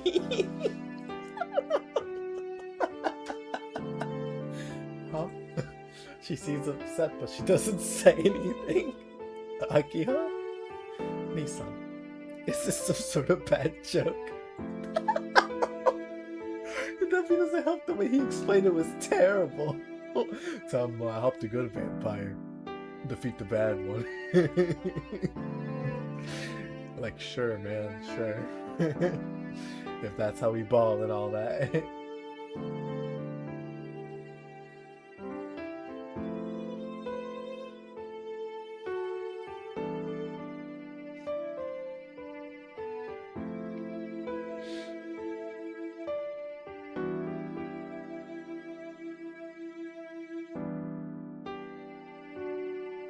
Akiha looks at me quietly, like she was seeing directly into my heart. No, well, how should I put this? A joke, right? Well, I know it sounds like one, but no, it has to be a joke. So please, do not say such things in the future, even if it is a joke. She stares at me, more uneasy than angry, since her stare looks so serious. Yeah, I can only nod to her. That's so funny. Oh my gosh. Go into the city and look for space out in the classroom, just return to the mansion and rest. So it's just, yep, okay, so space out in the classroom. Oh, well, look who.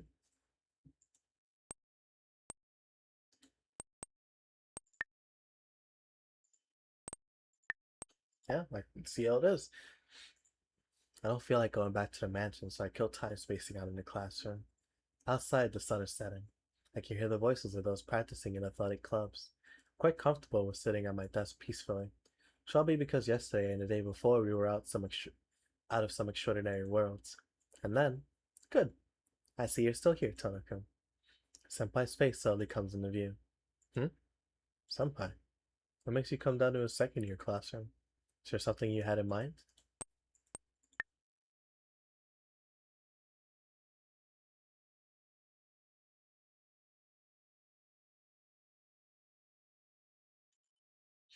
Yes, I was wondering if you were still here, so I came to take a look. Senpai says something that makes me happy. Yes, I'm here. What is it?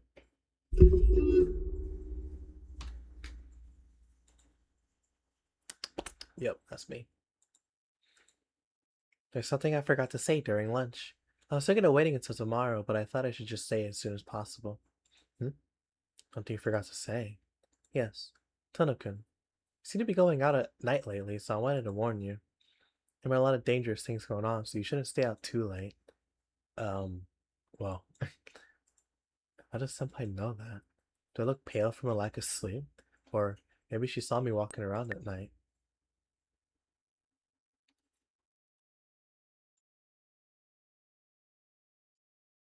Well, Tono-kun, I'll let you know. You shouldn't involve yourself in dangerous things. As quickly as she arrived, Senpai disappears like a gust of wind. After spending an hour doing nothing in the classroom, I decided to go home. It's past 5 o'clock. If I'm too late, Hisu will worry, so I should head back soon. There you go, thank you. Foreboding, but okay. Anyways. There you go. I can't explain the circumstances, so I'll somehow lie about it. Just do one for each. Well, I'll just have to deceive her somehow. I don't think Akio will understand about non-humans like Arkuin and Nero, so I'll just have to minimize my lying without telling the truth. Alright, let's go. Let's rock! Take a deep breath, I open the sitting room door. In the sitting room, yep. Morning, Akiha. I dispense with the greetings. Please sit there. I wish to speak with you, Nisa. That last one was so funny. Yo, morning, Akiha. Her words are forceful, so I can't say no. I solemnly and calmly sit down on the sofa across from Akiha. Nisan. It's very abrupt, but Yep. Despite her polite language, Akiha's words are unmistakably a threat. But her Oni-chan cannot tell her such a story. About that, Akiha. Yes, what is it? The truth is, I ran into some minor acquaintance of mine and I showed that person around the city. Oh, a minor acquaintance? Yeah, I got to know the person just recently and we met just outside of school. I was out to keep this acquaintance company until Sunday, so you skipped school and stayed away from home without even notifying me or asking permission. Akia's gaze is extremely frigid. She seems even more shocked than angry. I remain quiet as Akiya stares at me wordlessly. And who was it? Huh? I asked who this acquaintance of this. It's always something so funny about how when Akiya is super upset with him. She's just so mean. And he doesn't know what to do. Oh, it's so funny. Oh my goodness, man.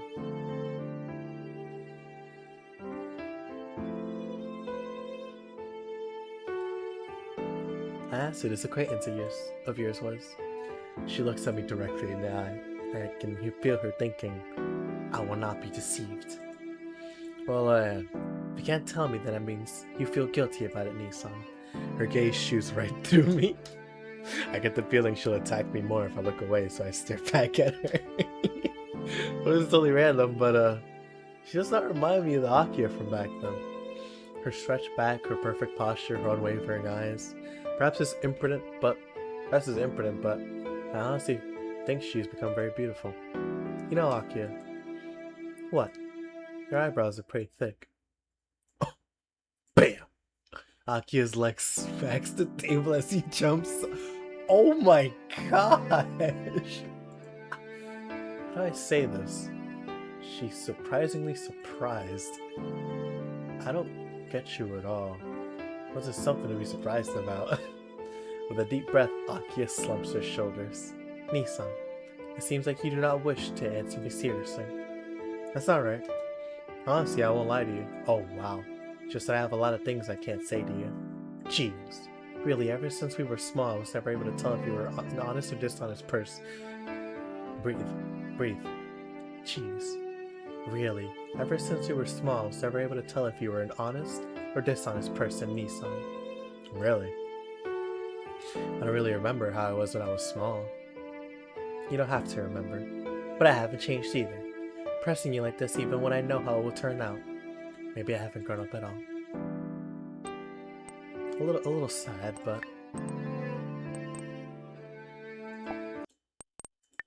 And there's the third one. Yeah. I'll feel bad if I kept causing trouble for Hisui and Kohaku-san. So I wasn't able to go home for the past few days. I should just go straight home today. Oh, that is such a waste of time. What the heck? That was nothing. That was literally nothing. Okay, well, yeah, well that's that. So now it's back to Ciel route. Um, yeah, because all of this is we'll get there when we get there. Yeah, all of this especially. But yeah, no. So seems like, being honest, we're still under halfway done with this route, it seems, because this and this seem like the big meat and potatoes of CR route, because this specifically is when the distinctions are made very clear. Because so far, CL route has like minor distinctions, but it's mostly arc route featuring CL. She's like a minor character in her own route, unfortunately. But when I give it the benefit of the doubt, still early, maybe she's a late bloomer or something in terms of like her route will develop more once we get to the later stages of the game, which, considering some of the plot points, makes sense. Atrium. Escape somehow.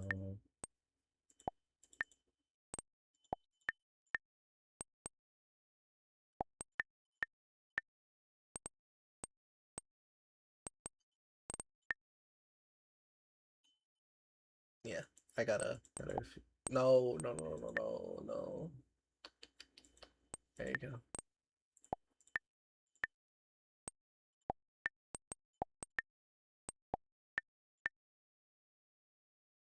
And there you go. All right, we're back. We're back here with the 2000s picture of CO.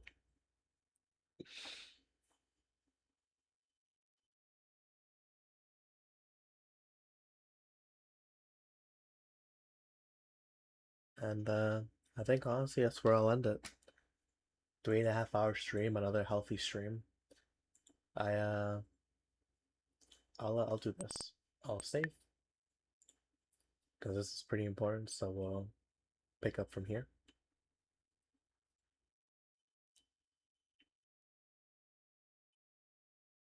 I think from the way I understand it, the two is like, well, the two is obviously the cross, yeah, but like the numbers indicate certain parts of the story that you can access because you hit that marker. It's like a well, it is a marker, yeah. Like you got to hit this marker to be able to access certain parts of the story. And so far, this whole section with Nero was a bunch of that. But hey, man, um, we did a lot today. We went from here all the way down here, and while it doesn't seem like a lot, it is. And granted, well, nah, it's not a lot if I'm being real, but because most of this is arc stuff. But this is new. These two are new. I think this one. No, I did all three of these. This is new, of course. This is these three are new as well. I did all three of these. This is new. These three are new as well. This is new. This is new. This is new because it's a bad ending. And we're here. So